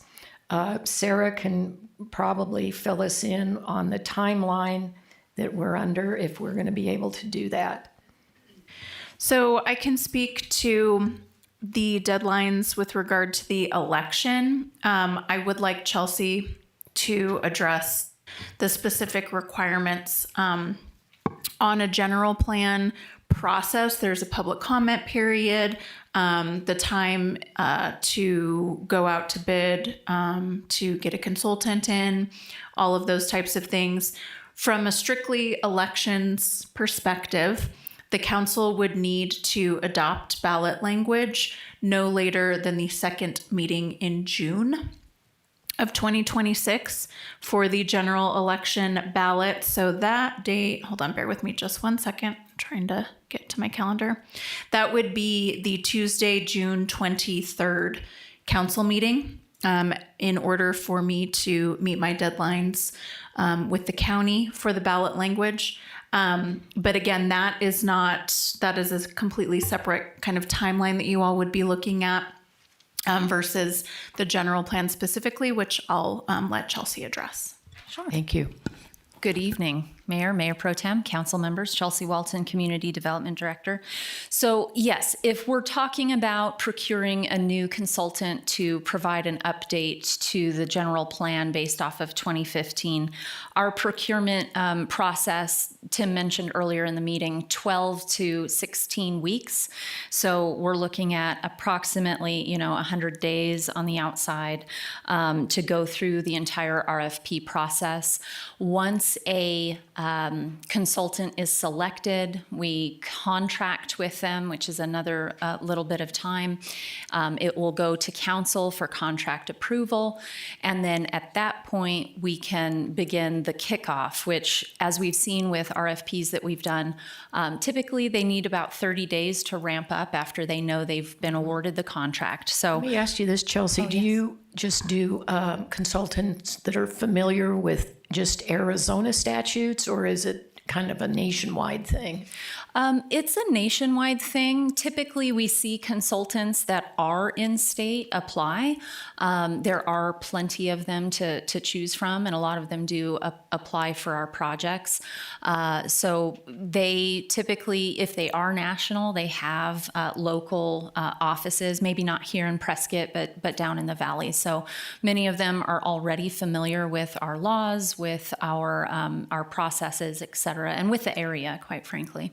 So anyhow, the process for procurement is going to take us into likely March or April, at which point their work begins. And frankly, I do not see how they can have a product which a subcommittee reviews in time for a June 23rd approval of the council. Okay, but we can start the process. Oh, yes, ma'am. And if we don't make the deadline, because I understand state statutes say that general plans have to go on general election. They can't go on the primary. That did come up, and that is not the case. They go on the next regular election for the municipality, or a special election if council so chooses. I think a special election would be very expensive, but so we can do it like in the August of next.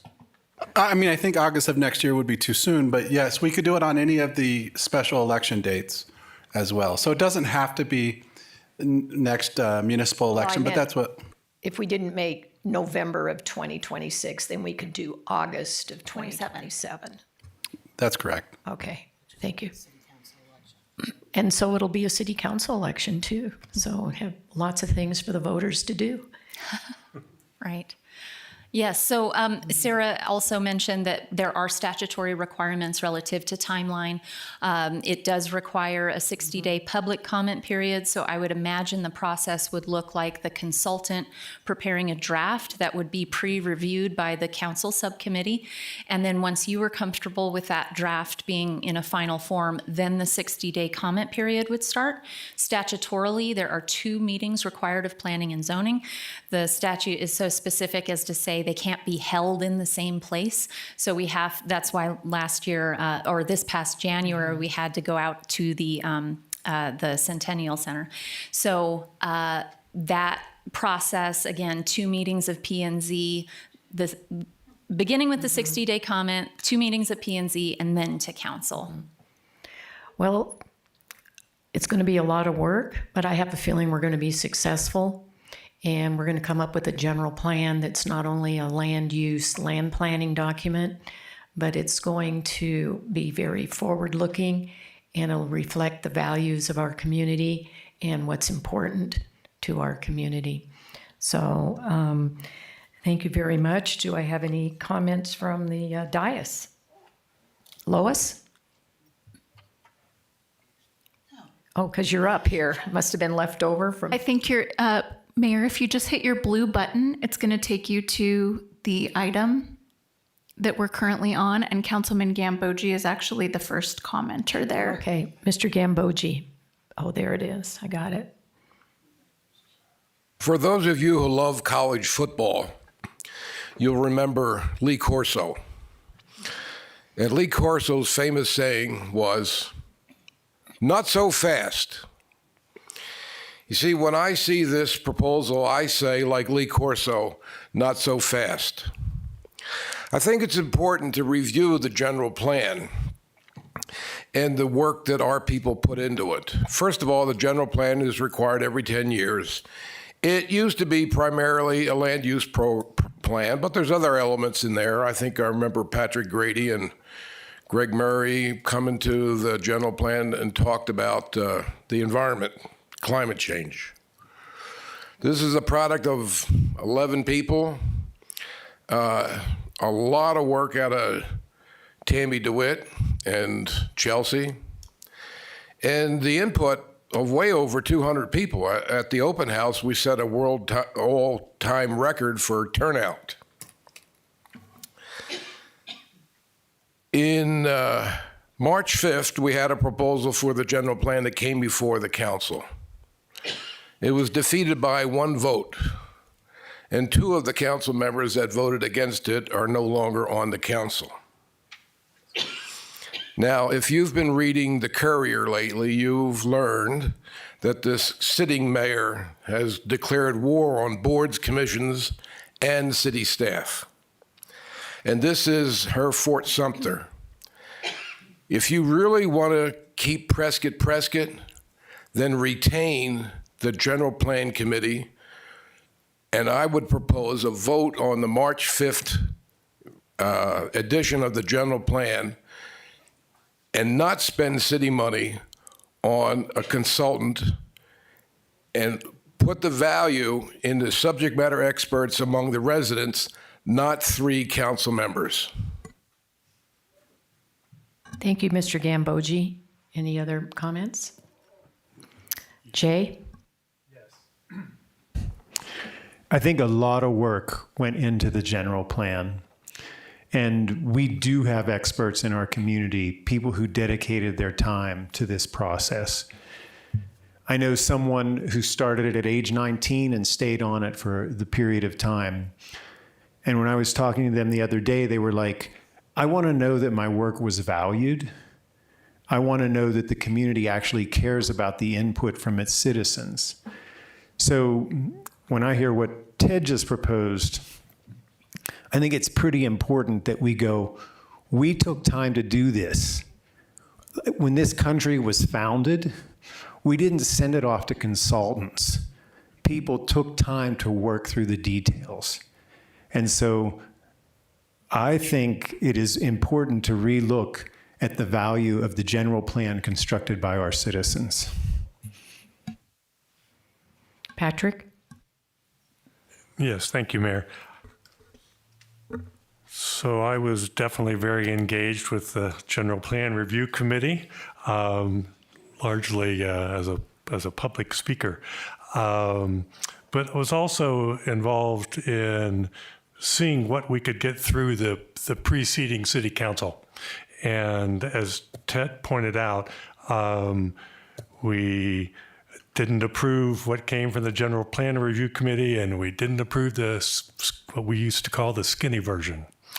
I don't think a consultant would be that helpful, candidly, and I don't think we have the time. I don't think it should be delayed, somehow compelled to be delayed to next year. So, but I do like the idea of a council subcommittee, because ultimately we have to get to somewhere, and it'll involve some level of compromise to have something to present to the full council and ultimately to the full community. And I think particularly with the work that staff has done commendably with the General Plan Review Committee and others and the public process that they've managed, I think they're up to the task. I want to make one other quasi-editorial comment. I know that earlier when we were looking at this general plan in March and April and couldn't candidly get the votes in May, there was a lot of concern about the length of the plan. And I just want to point out reasonably quickly. So Camp Verde has a draft plan going to its voters. It's 177 pages. I think ours was in the 150-page range, Lois? No, the later version. It was 300 and some? 116 pages. Pardon me? 116 it got down to. June 24th version. Terry, I'm sorry. If you're gonna, can you come up to the microphone, please? Thank you. Mr. Sapio was on the General Plan Committee. The Hi, chair. I'm Terry You were the Sapio, chair. Prescott resident, and one of the 15 members of the General Plan Committee, 11 at a time, but over the course of time we ended up with 15, and 2 of the members are city council members now. Congratulations. It was very big, very bloated, and it got down eventually with the city council making changes and whittling it down, which was very good because it turned into basically a Christmas wish list. Everybody in the city came to the general plan meetings and said, we would like this and we would like that, and it wasn't really our inclination to say no to the citizens of Prescott, so pretty much everything ended up inside the general plan, and you all whittled it down. The final count, to answer your question. What did the committee produce that we got in March? The one in March, I don't have that copy with me. It was quite a bit bigger, but Yeah. the final one, The skinny final one version. you all got it down to was 116 pages. Yeah. But it started out much, much bigger. And it ended up with 53 goals and 100 strategies. So you all cut a lot of the fat out of it, which was good. You know, we ended up handing you a Christmas wish list of what everybody in the city wanted, and then you made it realistic, which is what your job is. That's why you all get paid the big bucks, is to make the hard decisions, and sometimes those you have to say no, which is perfectly appropriate. So I was going to speak. Sarah, I'll just finish up right now. I just want to thank all 15 people that worked on this plan, and whether or not you decide to continue to work with this plan and make your own additional changes to it, and instead of using the consultant, either way you go. But it's been a pleasure to work for the city, and the 2.5 years that the 15 of us spent on this project, and the city staff, everybody was wonderful and worked very hard, and thank you very much. And if you have any other questions, I'd be happy to answer those for you as well. Thanks. Thanks, Terry.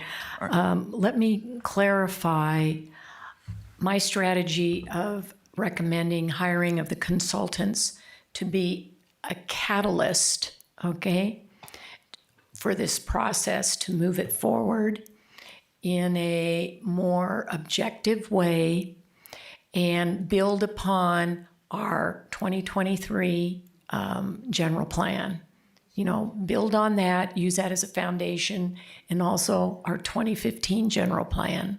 So we'll kind of have a combination, but the suggestion to hire a consultant isn't to take away anyone's public input, just to use their expertise and to use them as a catalyst to move things forward so that we will have a successful plan that will get passed by the voters, because that's our objective, is to get something that will be passed by the whole community. Yes, and I also understand what Chelsea's saying, the amount of time it would take to work with a consultant, first to pick a consultant and do it. The 7 of you have all been elected by the people of Prescott, and you know Prescott much better than any consultant could ever know Prescott. And you all have, I think, much better judgment than any consultant can bring to Prescott. So we during the campaign in the last year, we heard many people say, keep Prescott, Prescott. All 7 of you know what Prescott is and what you want Prescott to be, far more than a consultant. And I bet that the city council that we now have, it would not take you very long to come to a consensus and say, this is what we want. Let's approve it. Let's send it to the voters, because we do know what the voters want. Thank you. Sure. Thank you. And I think that it's important that when we look at the previous general plan, that I think a consultant can look at it and say, here's where we can make improvements. Like, for example, a lot of the verbiage and vocabulary was on like a PhD level, and a lot of people didn't understand it. But if we could simplify some of the language, I think it would be much better. That would be one suggestion that we could make, and I think the consultants could help us identify that. Madam Mayor, may I add to my comments? Yes, Ted. I think it's important to get real. This general plan is not legally binding. So whether it's 300 pages or 160 pages, it's a process where the state has required it and we send it in.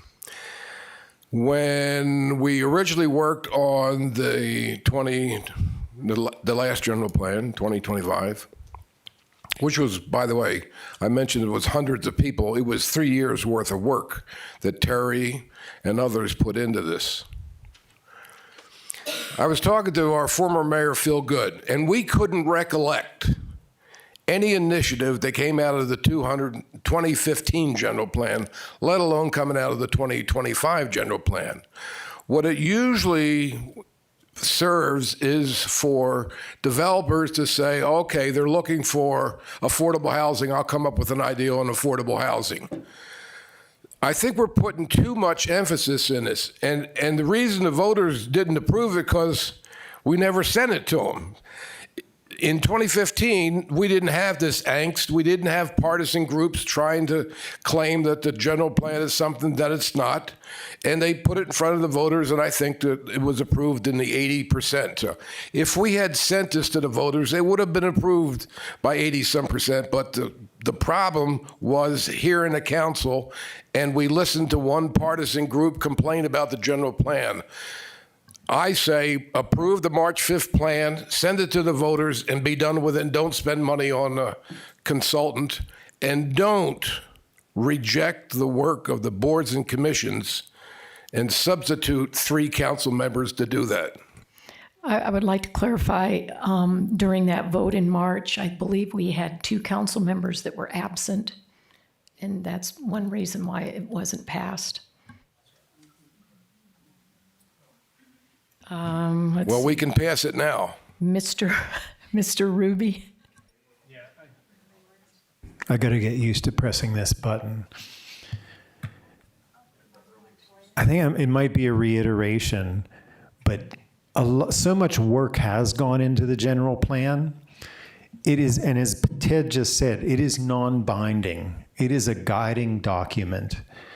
It seems a little absurd to me to move it to consultants. It seems like the real issue right now is a PR problem to make sure that the voters pass it.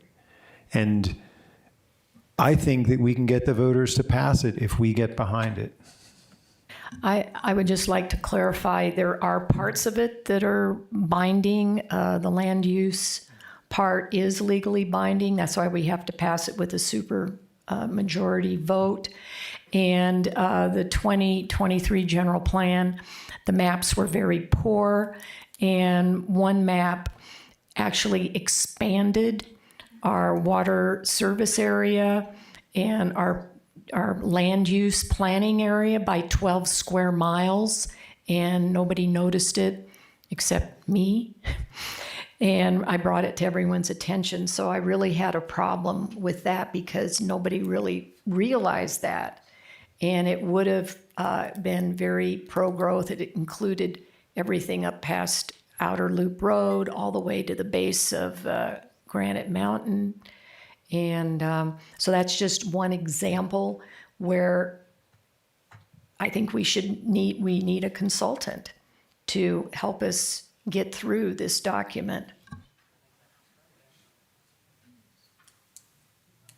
So any more comments? Let's have some, Lois, thank you. Okay, first off, I don't think we have to start with the 2015 plan. It's an interesting document, but I think we do have 2 amazing versions of the 2024 or 2025 plan. Yes, there was problems up on the dais. Yes, some of it was personal and interpersonal, and those we've, had the change of group up here, so that makes me happy. But the reality is if you go to our state statutes, I don't care what happened in 2015, there is currently, as of Sunday, still in our state statutes, Article 9-461.07, administration of the general plan. And we shall, after we've adopted the general plan, the agency, us, the city, shall undertake the following actions to encourage effectation. And it goes on and on, one of which is we're supposed to render an annual report to the body, which is the public here, on the status of the plan and our progress in its application. So it might have been in 2015 something you just get done and check the box, but we have state statute right now that says we have to take it seriously.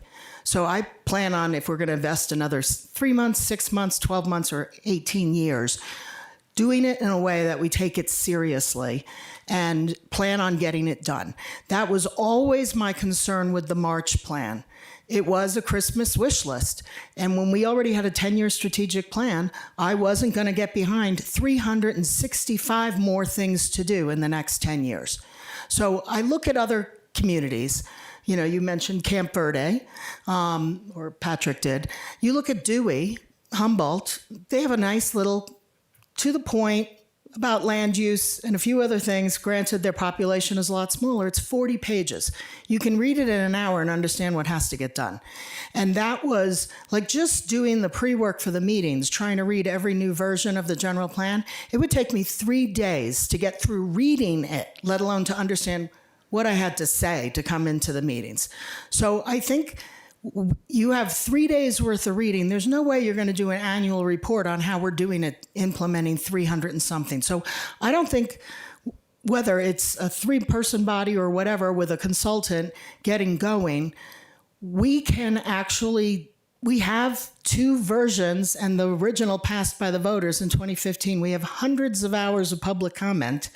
And frankly, I think this body could get to the point of being able to pass something that we could get over the finish line. I don't think we're going to be able to do it by November. I really don't. I think there's a lot of work here, especially with the consultant alone taking. Apparently that was a moonshot. Yeah, it was. I love moonshots, but I just wanted to be real. And the good news is that if we have a general plan on the summer of 27 ballot, we actually will have a new mayor candidate and 3 more council members up for election. So they're going to have to say something about where they stand on it. And that would be very informative, too, for the public, because you're going to be electing 4 more people that have to make it happen per state statute. So I actually am for the revised effort. I think we've had not just 300, I think we've had 500 people give us feedback in the last year. None of that has been thrown away. It all exists. It just needs to be synthesized, and we've got to get serious on what we want to get done. And we got to get done the things that the report says we must get done, one of which is a circulation map. And yes, this whole group of 7 people are going to have to weigh in on what do we think about, what's that term? Annexations, water, this whole 7 group is going to have to come to an alignment as part of the process on elements of it. But I think we could get going and get it done. And I'm hoping you're not going to pick me to be one of the members, but I will be happy to help in any way I possibly can. Thank you. Lois, what do you think about a consultant, for or against, or? Oh, I'm for a consultant. And again, part of it was, and Chelsea knows when we were working, trying to skinny the thing down, just trying to get it through the staff with all the other projects they had. And the projects, this community is growing and developing, and our economic development plan is going to make that even more. So not to have, it's a synthesizing role. It's not a thinking role. It's a synthesizing role. And I think a consultant could be excellent at that. And they'll be better at it, frankly, than even some of the council members, because you have other responsibilities. This would be the only thing that consultant is doing, is listening, synthesizing, and trying to get something on for you all to react off of and the public to react off of. So I think we could get it done. I really do. Thank you. And speaking consultants, I remember every year we do a strategic plan, and our vision, before we had a consultant, our vision on the strategic plan was to be the premier community in the Southwest. That was our vision. So we got a consultant, and we have really made leaps and bounds. So they were a great catalyst, saved us a lot of time, got us focused, and that's why I suggested having a consultant. Mr. Grady, are you next?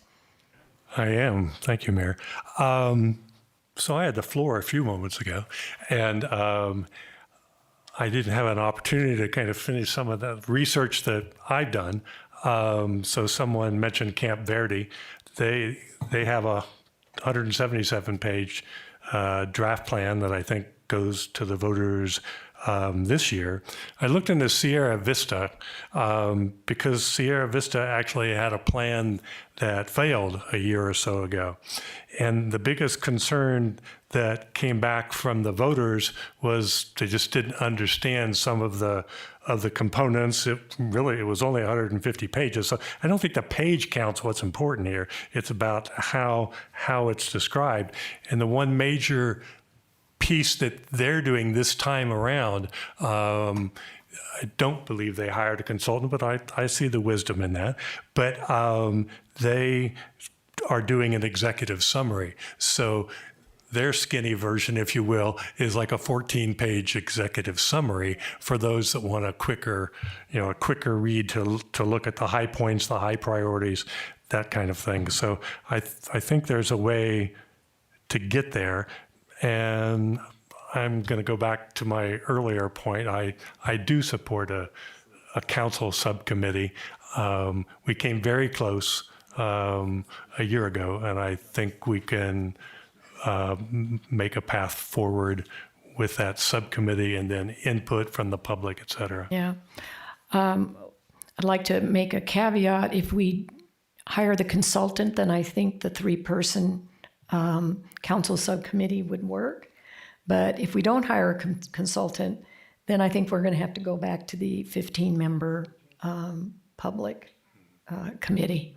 So that's what I'd like to make a motion. Wait, we have to have public input. So anyone else need to speak? Mary? Well, as I sat on the General Plan Review Committee for the entire 2.5 years that it was in session, I was very satisfied that the council took that bloated document that we sent over and winnowed it down. So to the extent that some people want to say, well, you have to respect committee work, board work, the council has a different goal, different tasks, different perspectives. And I was very happy that the council took the bloated thing that we sent out the door and winnowed it down. And indeed, I think the next iteration of trying to make a plan pulled together that voters will accept needs to take that step further. I do not believe we should go back to 2015. Prescott is in a different scenario than 10 years ago. So I think we could, I don't think we should reinvent the wheel. I would be content to see a start on the 2025 as it was winnowed down and take it further. I don't think we should be speaking to those additional elements that you're not required to address until you hit the 50,000 population. Sure, we're not far off from that, but we're not there yet. We don't have to address those elements, and I don't think we should, because I think we need to bare bones it. So a lot of the Christmas wish list that doesn't need to be there shouldn't be there, because all it does is wave red flags in front of smaller groups, and all we need is several smaller groups to say, no, I really don't like this little Christmas list thing, and no, I really don't like that one. And you're not going to get it passed, because we need to have a simple, straightforward general plan that hits the points that the state statute requires of us and put it before the voter. I can see a consultant giving us a benefit to make sure we check all the boxes that the state requires and maybe help us come to that executive summary, which I think is a great idea. Language that just sets out, here are the main points. If you want to dive in and get into the nitty-gritty, here's the hyperlink that takes you to that section. But the executive function, I think, will allow potential voters to take a look and get a sense of what they're voting on. And plus, I don't think anyone wants to spend 3 years doing this all over again. Any more? Jay, do you have another comment? Just in relation to what's on the agenda, when we say dissolution of the General Plan Review Committee, I have two questions. What does that do to the documents that they created? Are they still relevant or legal or able to be accessed or used? And two, does that set a precedent for future general plans? Will there no longer be a General Plan Review Committee in the future for the next time around? These are just questions. Yeah, I can address that. So as to your second question, what does it do for future general plans? Nothing. That's always the decision of the council at the time, what process to use. To your second question, what happens to the documents? Whatever you guys decide. So it's an advisory committee. The general plan committees are not required by statute. But what is required is that council lay out a process, and that was the process chosen. Now, they've advised you, and you decide what to do with that document. So you can use that document as a stepping point or disregard it or whatever council sees fit. But it doesn't just go away. It also has come forward to the council multiple times. So at the very least, it's included in the public record. Okay, are we ready for public input? Greg Murray.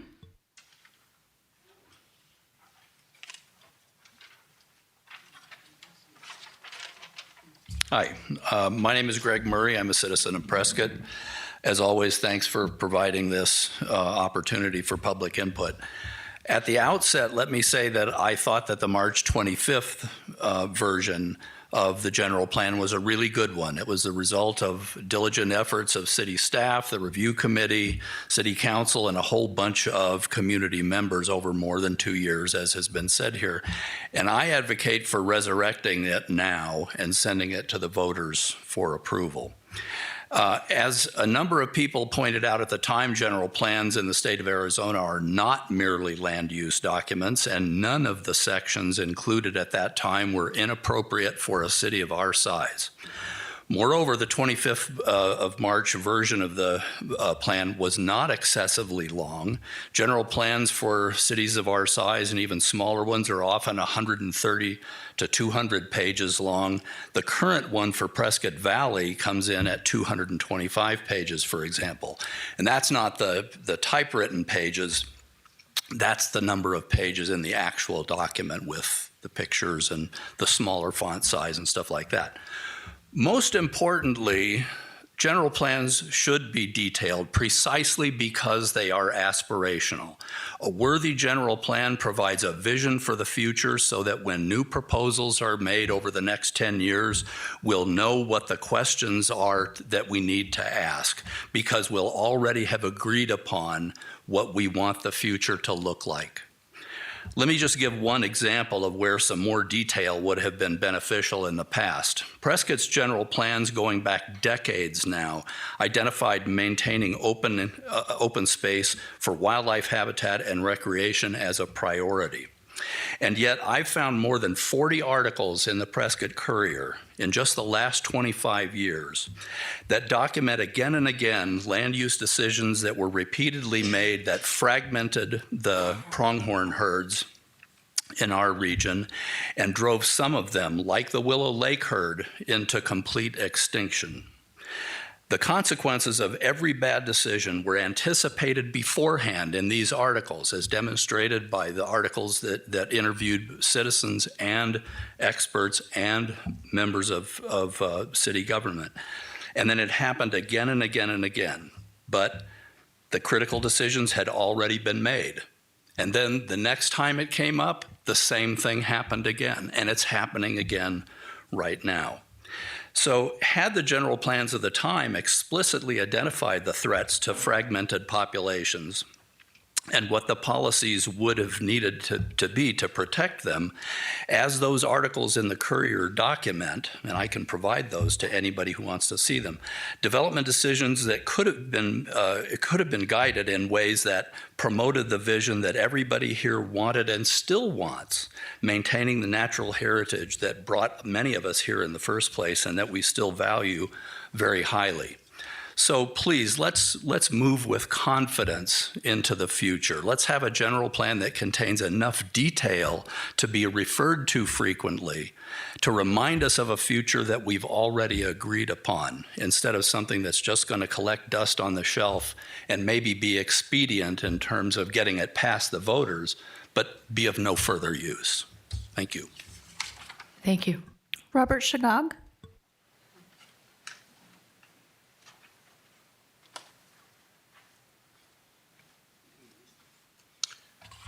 First of all, I want to thank the council for this opportunity to speak, and I'm speaking in support of the March General Plan. I could sing Aretha Franklin's Respect, but I didn't bring enough earplugs for all of you. Respect goes both ways.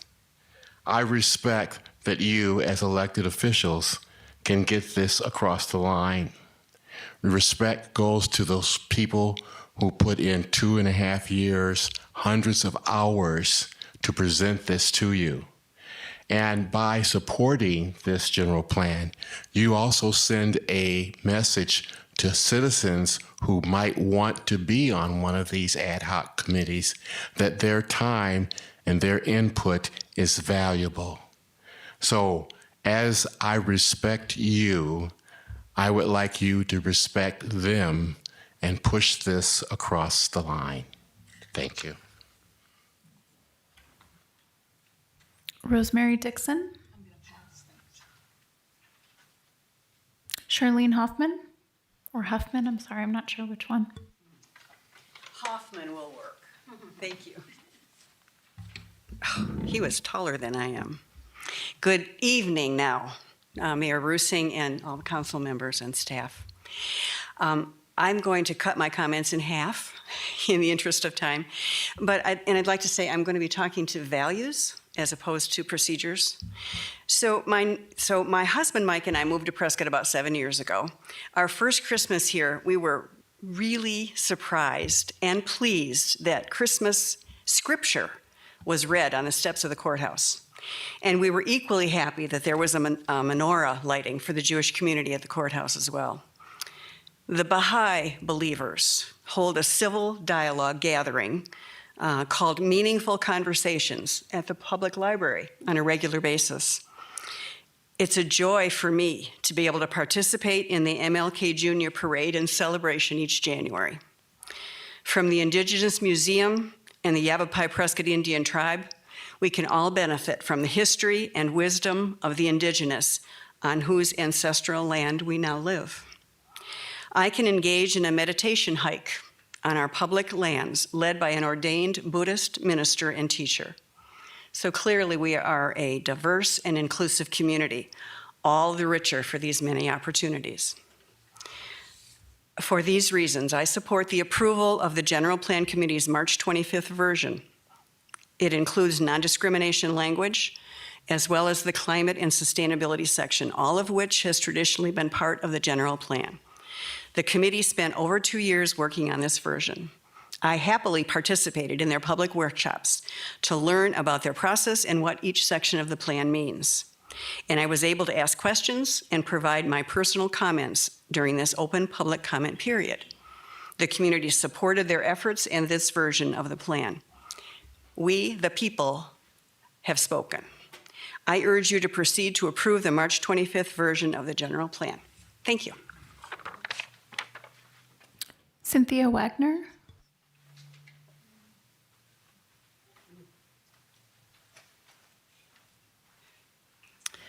Good evening, Madam Mayor, Mayor Pro Tem, and distinguished council. I, Cynthia Wagner, speak as a resident of Prescott, in favor of retaining the March 2025 version of the general plan I think this version should be retained instead of expending more time, money, and community resources to start all over when a good plan already exists. I agree with the comments of Councilman Ruby and Gambogi, and I thank you for your time. Linda Goldinger?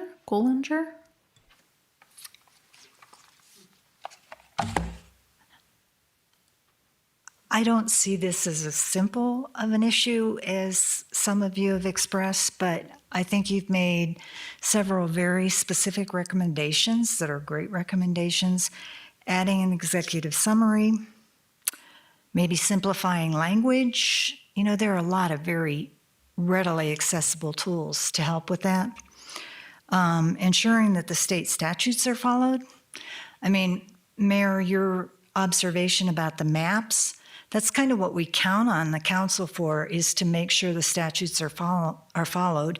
You identified that issue. I think the rest of you have the expertise to make sure those statutes are complied with.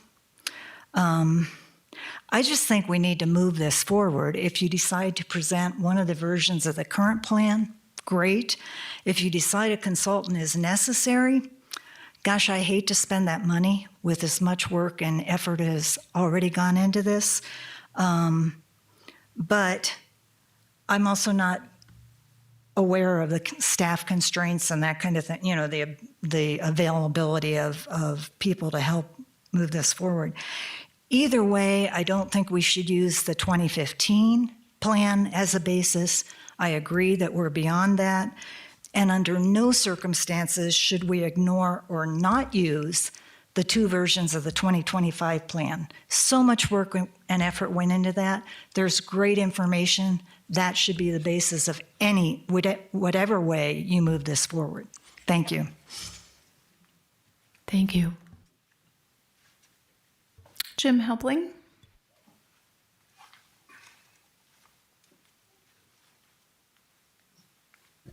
Hi, I'm Jim Helbling. I'm the chair of the Martin Luther King Peace and Justice Committee and a resident of Prescott. And to quote the immortal Yogi Berra, I feel like I'm experiencing deja vu all over again. However, I am thankful for the opportunity to speak in favor of the March 25th version of the general plan. The MLK committee has been involved in this process for over 2 years now. This is now, by my count, at least the 13th time that I've spoken in front of a committee regarding the non-discrimination statement that is included in the March 25th version of the plan.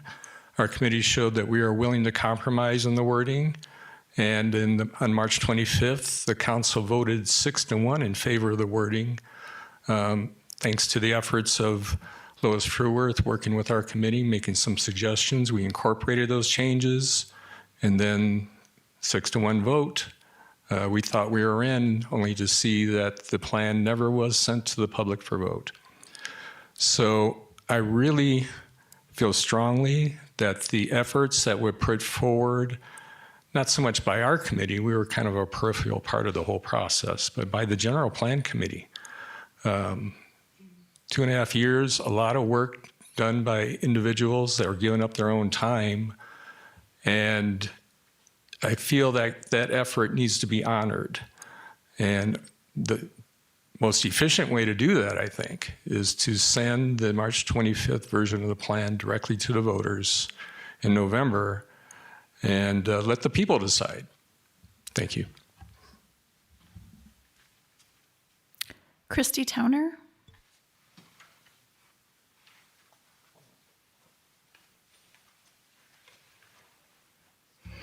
Good evening, Mayor and Council.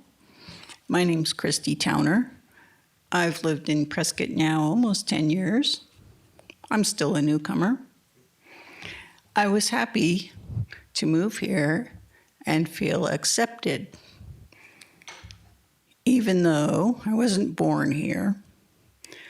I didn't grow up here, but I belong here now. And I commented on the first plan, the March plan. I came to the council meetings when they cut it down. You all know that. I would like our input to be considered. I hope that Prescott will not become less inclusive in my lifetime.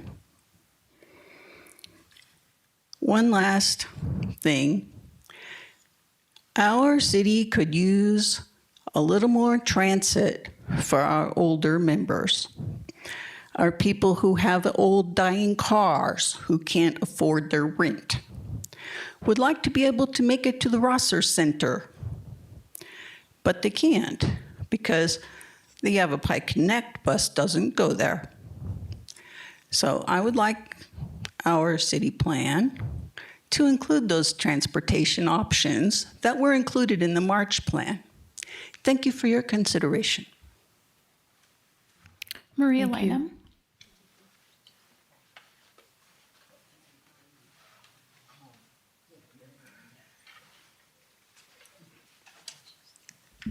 Good evening, Madam Mayor, Mayor Pro Tem, and Councilman. My name is Maria Lynham, and I have been a resident of Prescott for almost 26 years. I want to preface my comments by stating that I support the general plan as written. The committee did their job admirably. However, based on this evening's discussion and the mayor's initial comments, if you do decide to hire a consultant, I recommend the March 2025 general plan be used as a template. Please do not go back to 2015. We're not like whatever. It appears that Councilman Grady's initial suggestion that a subcommittee review would be appropriate and potentially work on an executive summary. Whether a consultant is hired to do this, I have no idea if that's necessary. It's really up to you to decide whether that will facilitate the process.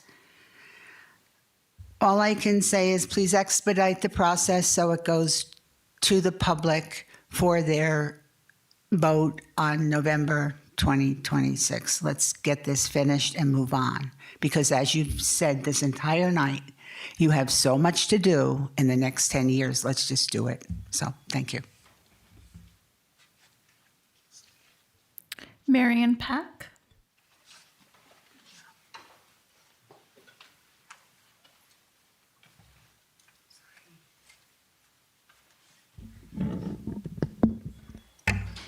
Good evening, Mayor and Council members. My name is Marion Pack, and I've lived in Prescott for 24 years. And I support the March 2025 general plan as was put together by a committee that sincerely worked for many, many hours to come up with this, and to start all over again seems to be a waste of time and money with other things to do. So with all the comments that we've had, I'll keep mine short and would just like to see the 2025 plan put in front of the Prescott voters. Thank you. Terry, did you have anything else, or are you good? You do have 3 minutes. So.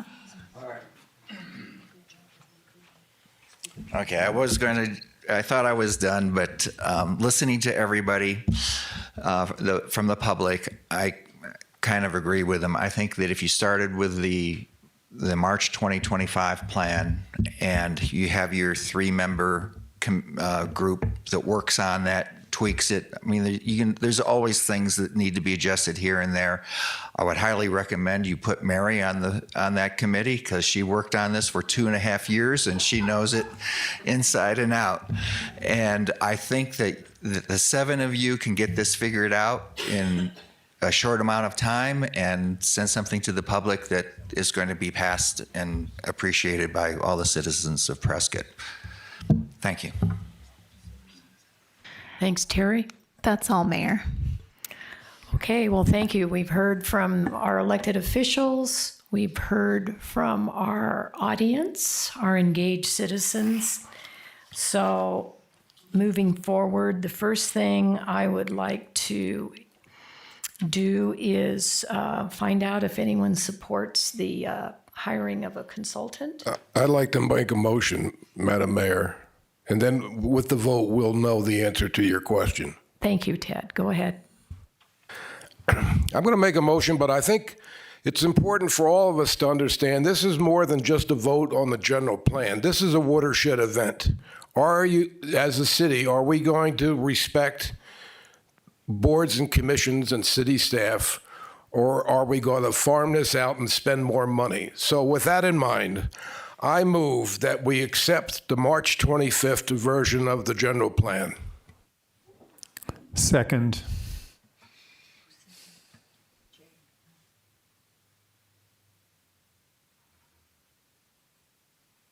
Was that Councilman Ruby that seconded? I'm sorry.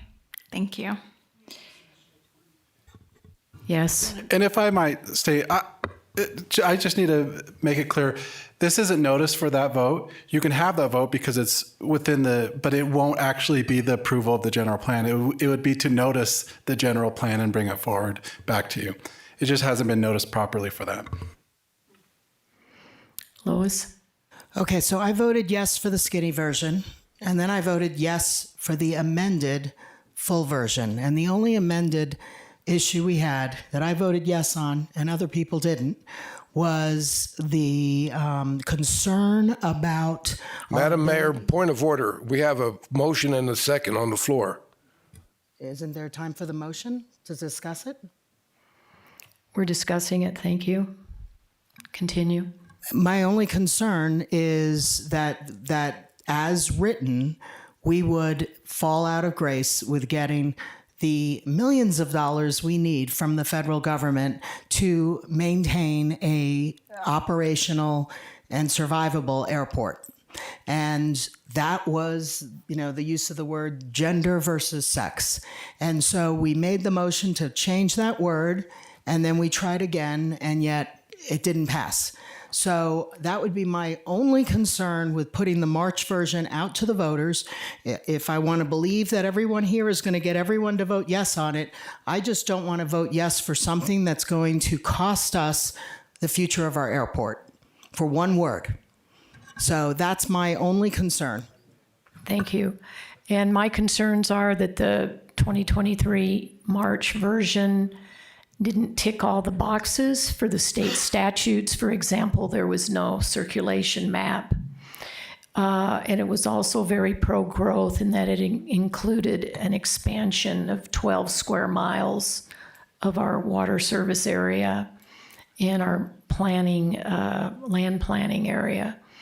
So I would like to fix those things rather than vote on it right now, but we've got a motion in a second, so I guess we'll go ahead and vote. Point of clarification to the attorney. Would you repeat what you said about noticing? Yeah, all I said was that in order to vote on the general plan, there has to be a certain amount of notice that wasn't done in this case. So we would have to notice specifically vote on the general plan, which we could do. I don't know if it's 30 days or 60 days. But I think that you have your vote, we know where you stand, and we could act based on that.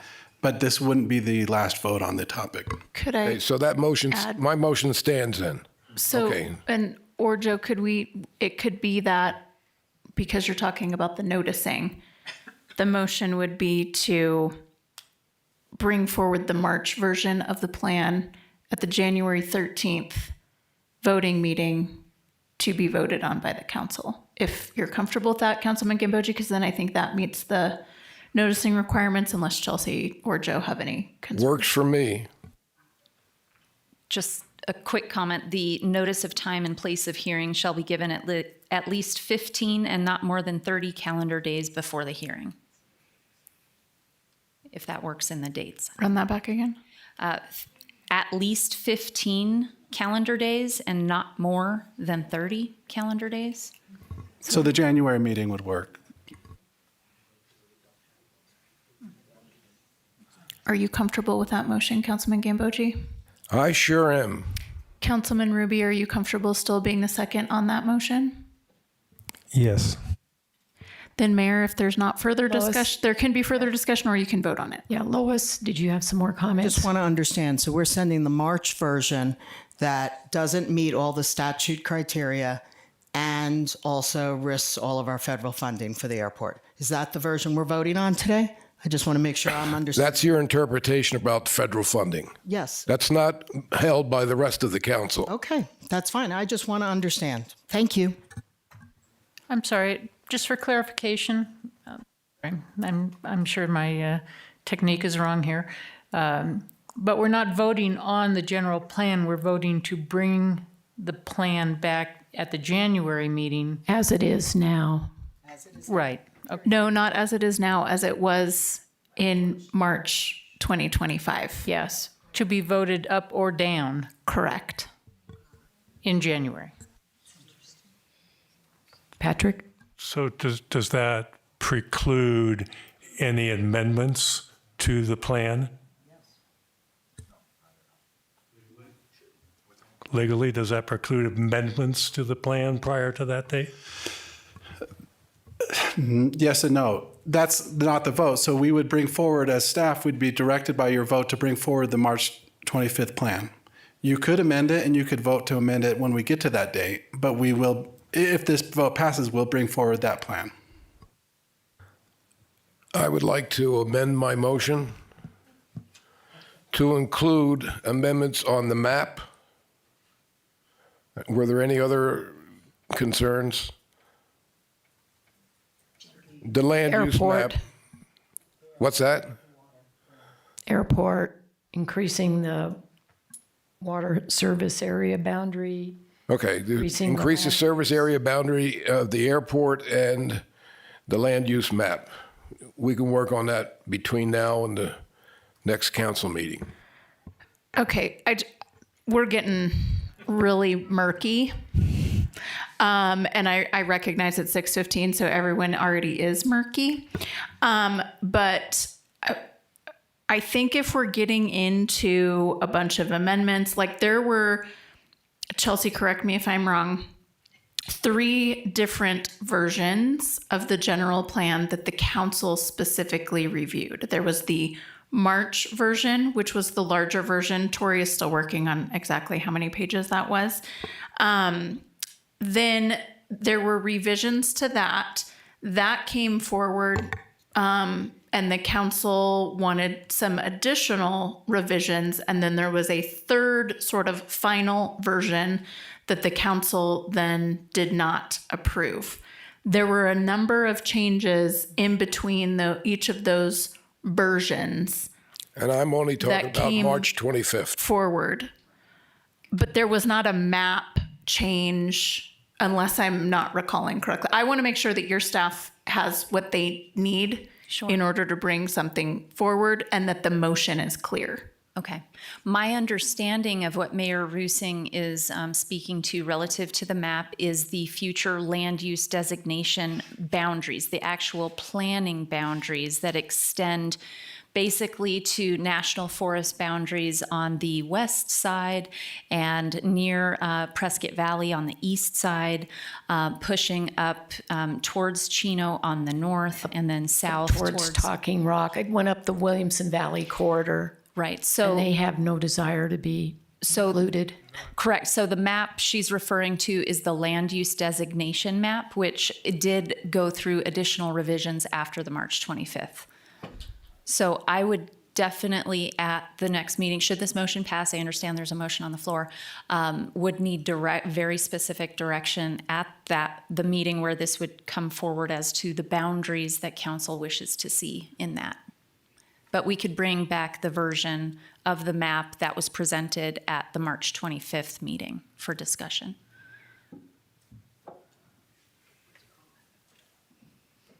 Okay, so are we ready to vote? Oh, Mary. Sorry. I'm not comfortable with voting up on this motion if there's going to be any sense that there's a limitation on what discussion or what possible amendments could be undertaken on whichever the versions of the general plan is brought forward. And frankly, I was not on council, and so I don't have a clear sense of the the several iterations that it went through, what is the last final version that might be being brought forward here? And there was some talk about, well, yes, okay, we bring that forward, but we're only going to talk about looking at the map here or the airport there or the gender issue. I'm not comfortable voting up on this motion if in fact there's going to be limitations in January to what we consider concern about that version. So just to clarify for you, Councilwoman Frederickson, voting in favor of the motion that's currently on the table would not limit discussion at the January 13th meeting. At the January 13th meeting, the item before the council would be to approve that general plan. If the council consensus is to provide specific direction to staff regarding changes or amendments to that general plan as it is presented to you on January 13th, you're not limited to making and providing that direction, right, Joe? That's correct. As the motion certainly currently stands, we'd bring forward that document and you would vote on it. You could do whatever you wanted at that time. You wouldn't be bound by one way or the other. Can I Thank you. make an amendment to Ted's amended motion? Okay. No, you have to handle the All right. motion on the floor. Right, okay. Whew. Okay, let's vote.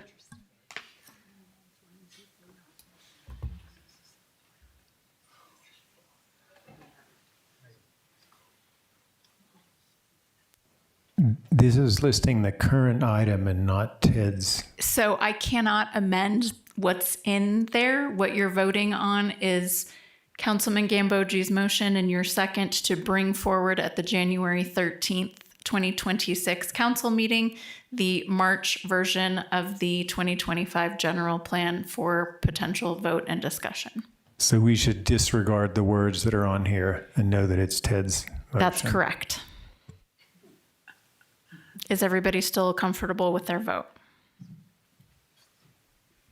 Passes 4-3.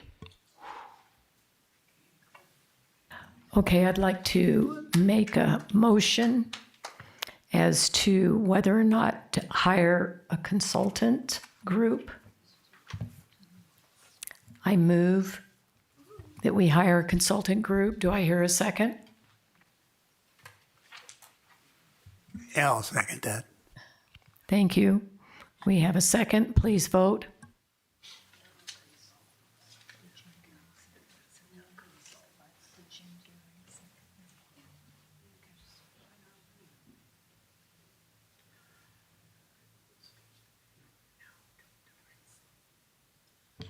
Councilman Ruby, are you a yes or a no on hiring a consultant? I'm abstaining for the moment.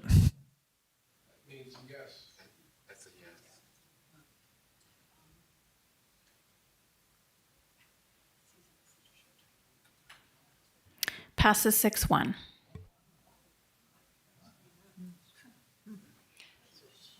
If I could ask a question.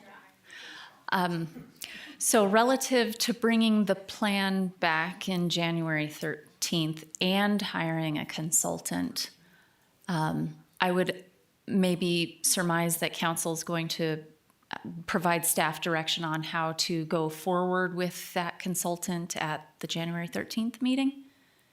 Okay. Thank you. And we'll bring it back just as it was presented on the March 25th meeting. Okay.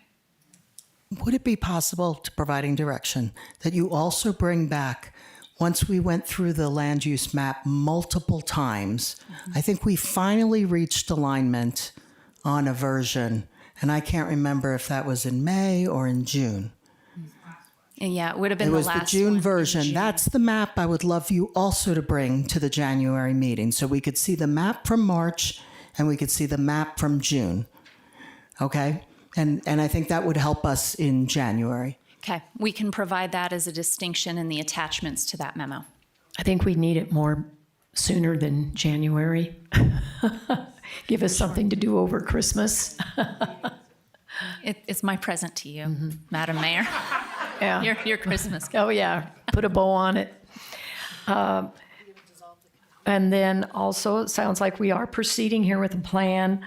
I'd like to make a motion that we dissolve the old general plan review committee and replace it with a mayor's subcommittee. Can we do that? So you can't dissolve and then replace. Okay. And in addition to that, formation of a council subcommittee is done via adoption of a resolution. Okay. Which I don't have drafted. So that would need to come forward at a future meeting. If you would like your motion to include direction to me to do so, I can do that. Okay. I move that we dissolve the general plan review committee and rescind resolution number 2022-1835, and then direct the city clerk to prepare a resolution for a mayor's subcommittee. It's not a mayor's subcommittee, it's a council subcommittee. Council. Mayor is an ad hoc. I'm sorry. Council subcommittee on for the general plan. Second.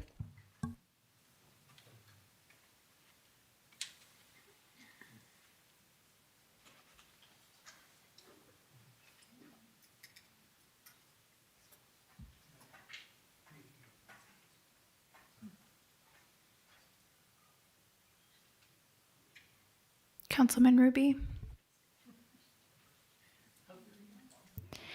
Passes 6-1. Thank you. Please give us some wisdom. Yeah, 6:30. We're moving right along. All right. Item B, LDC 25-001, revisions to the City of Prescott Land Development Code, consistent with A.R.S. Section 9-500.49 as follows. Number 1, adoption of resolution number 2025-1952 and ordinance number 2025-1915, an ordinance of the Mayor and Council of the City of Prescott, Yavapai County, Arizona, amending the city's land development code by adopting the public document entitled Revisions to the City of Prescott Land Development Code, consistent with A.R.S. Section 9-500.49, adopting penalties, adopting a severance provision, and declaring an emergency. Number 2, adoption of ordinance number 2025-1917, an ordinance of the Mayor and Council of the City of Prescott, Yavapai County, Arizona, amending Title 17, General Engineering Standards, Chapter 17-1, Section 17-1-1, Section 2.5.1 of the General Engineering Standards, adding a severance clause, providing for penalties, and declaring an emergency. And number 3, adoption of resolution number 2025-1962, updating the conformance criteria for final plat submission. Before we get started, it's been a long night, and that's okay. We're doing our job here, and I just wanted to say you gave a very comprehensive report on these 3 amendments or Senate bills. And I would just like to suggest that, we had an extensive study session between you and Chelsea. And the first one, Senate Bill 1529, was pretty straightforward. And so I would like to make a motion that we go ahead and pass that as we discussed. So the components that are part of my motion, which I can pull up here for, well, hang on. Here. Sorry. I'm scrolling. Oh, I'm not doing very well. So the motions are related to changes that weren't part of the first 2. They're all part of the House Bill 2447.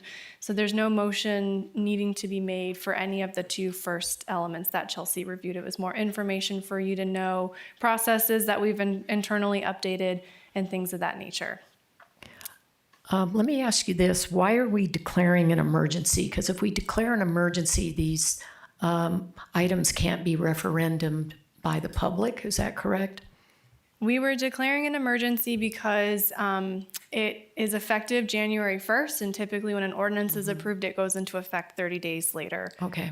So it was just to try and comply with the state statute. Okay, thank you.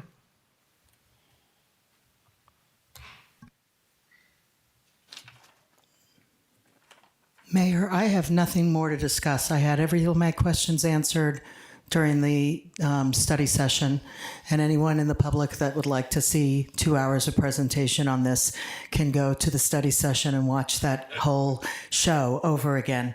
So I'm prepared to move to voting, honestly. Thank you. Any other comments? Any comments from the public? Jay, did you? Councilman Ruby did have his name queued, and then I do have one comment card, although is Ken Fiddick still here or not? No. So then no. Okay. It feels like these are things that we have to do based on the state legislature. So I'm just going to reiterate that this is sort of the usurpation of our agency as a city council. And I don't think any of us are willingly doing this. We're doing it because of the context we've been put in by the state legislature. And what I've seen today with the petition, with the general plan, there is a tendency to reduce citizen input. And I think that all of us on this council want to increase citizen input. And so I would like to see our state legislature do something to amend HB 2447 so that towns of our size are not impacted. That's just for the record. And I think we could probably all agree on that. And we will have a charter committee that will be reformed, and they can address some of these issues through the charter.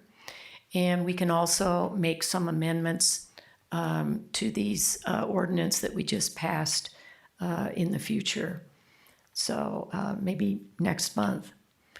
So with that in mind, we did decide we were going to have an amendment added to 2447, to the ordinance for 2447, F, G, and H. Was that it? That is what you have before you, but the amendment from what we gave you is that we would add the language in 5C at the bottom of that.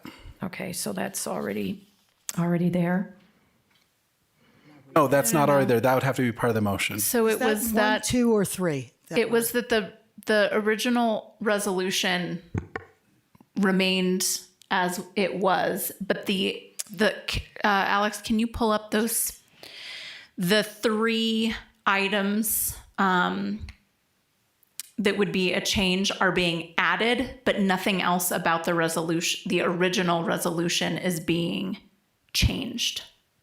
Yes. Okay. They're already added. The draft had these 3 elements added to the draft, and we can Alrighty. just incorporate these into the existing one. It will be a new resolution number, but it will be the 3213 that existed plus these 3 new elements. So the water components that there were concerns about would be there. It'll be the same resolution number that's on the motion for adoption, but we'll just revise it to reflect council's direction right now. Is that resolution ending in 1952 or 1962? 1962. Gotcha. Mayor, got a comment. Mr. Gehring. So my suggestion would be we should adopt what's shown on the screen with the red box items, but also add back in from the original resolution 3213, section 5, deleting one of the 2 wrong negatives in that paragraph, C. And that's what I mentioned at first. And I realized after I said it that was just in my discussion with Councilmember Gehring, not with the entirety of the board. But just to briefly catch up on this, we redrafted this resolution by adding all of this information. And in doing so, we deleted the very last section because there was it was written kind of poorly.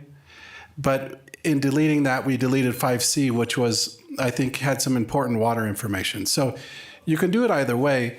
But based on my conversations with Councilmember Gehring, it would be to adopt this resolution 2025-1962 and add 5C from Resolution 3213.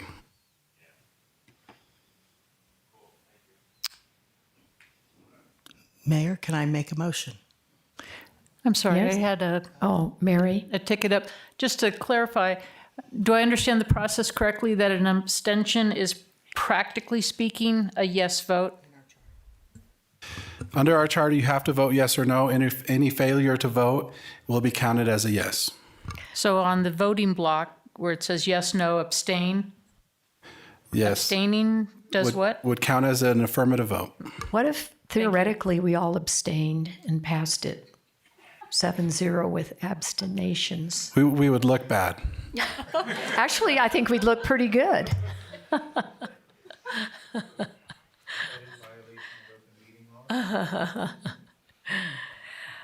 Well, I guess we have to do this. Apologize to the public, but we're going to keep working on this, fighting for your rights and your ability to be heard by your elected officials and your city staff, and hopefully by your state legislatures. Do we have a motion? So, Lois? Okay, I move to adopt resolution number 2025-1952 and ordinance 2025-1915. Second. Wait, hold on. Sorry. I'm going from the agenda. Okay, page here's 615. hold on. Here's the first motion. And if you're in favor of this, we can do that. It's adoption of resolution number 2025-1952 and ordinance number 2025-1915. That's the first item. What she said. And I seconded it.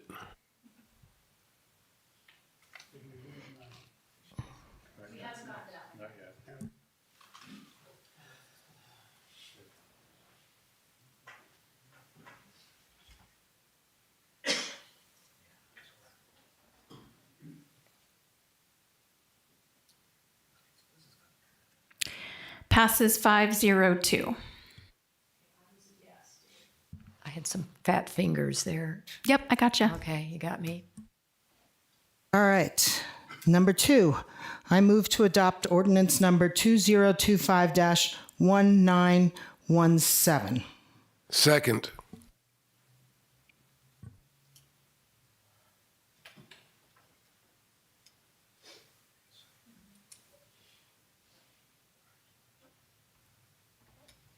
Passes 502. Number 3, I move to adopt resolution number 2025-1962, amending by adding back 5C from the original draft of resolution number 3213 to incorporate. Second.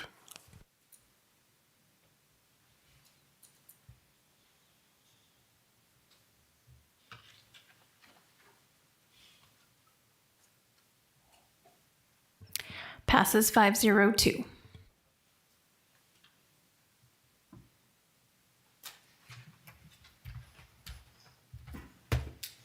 Okay, any more discussions, comments? It's almost 7. This meeting is adjourned. Thank you very much.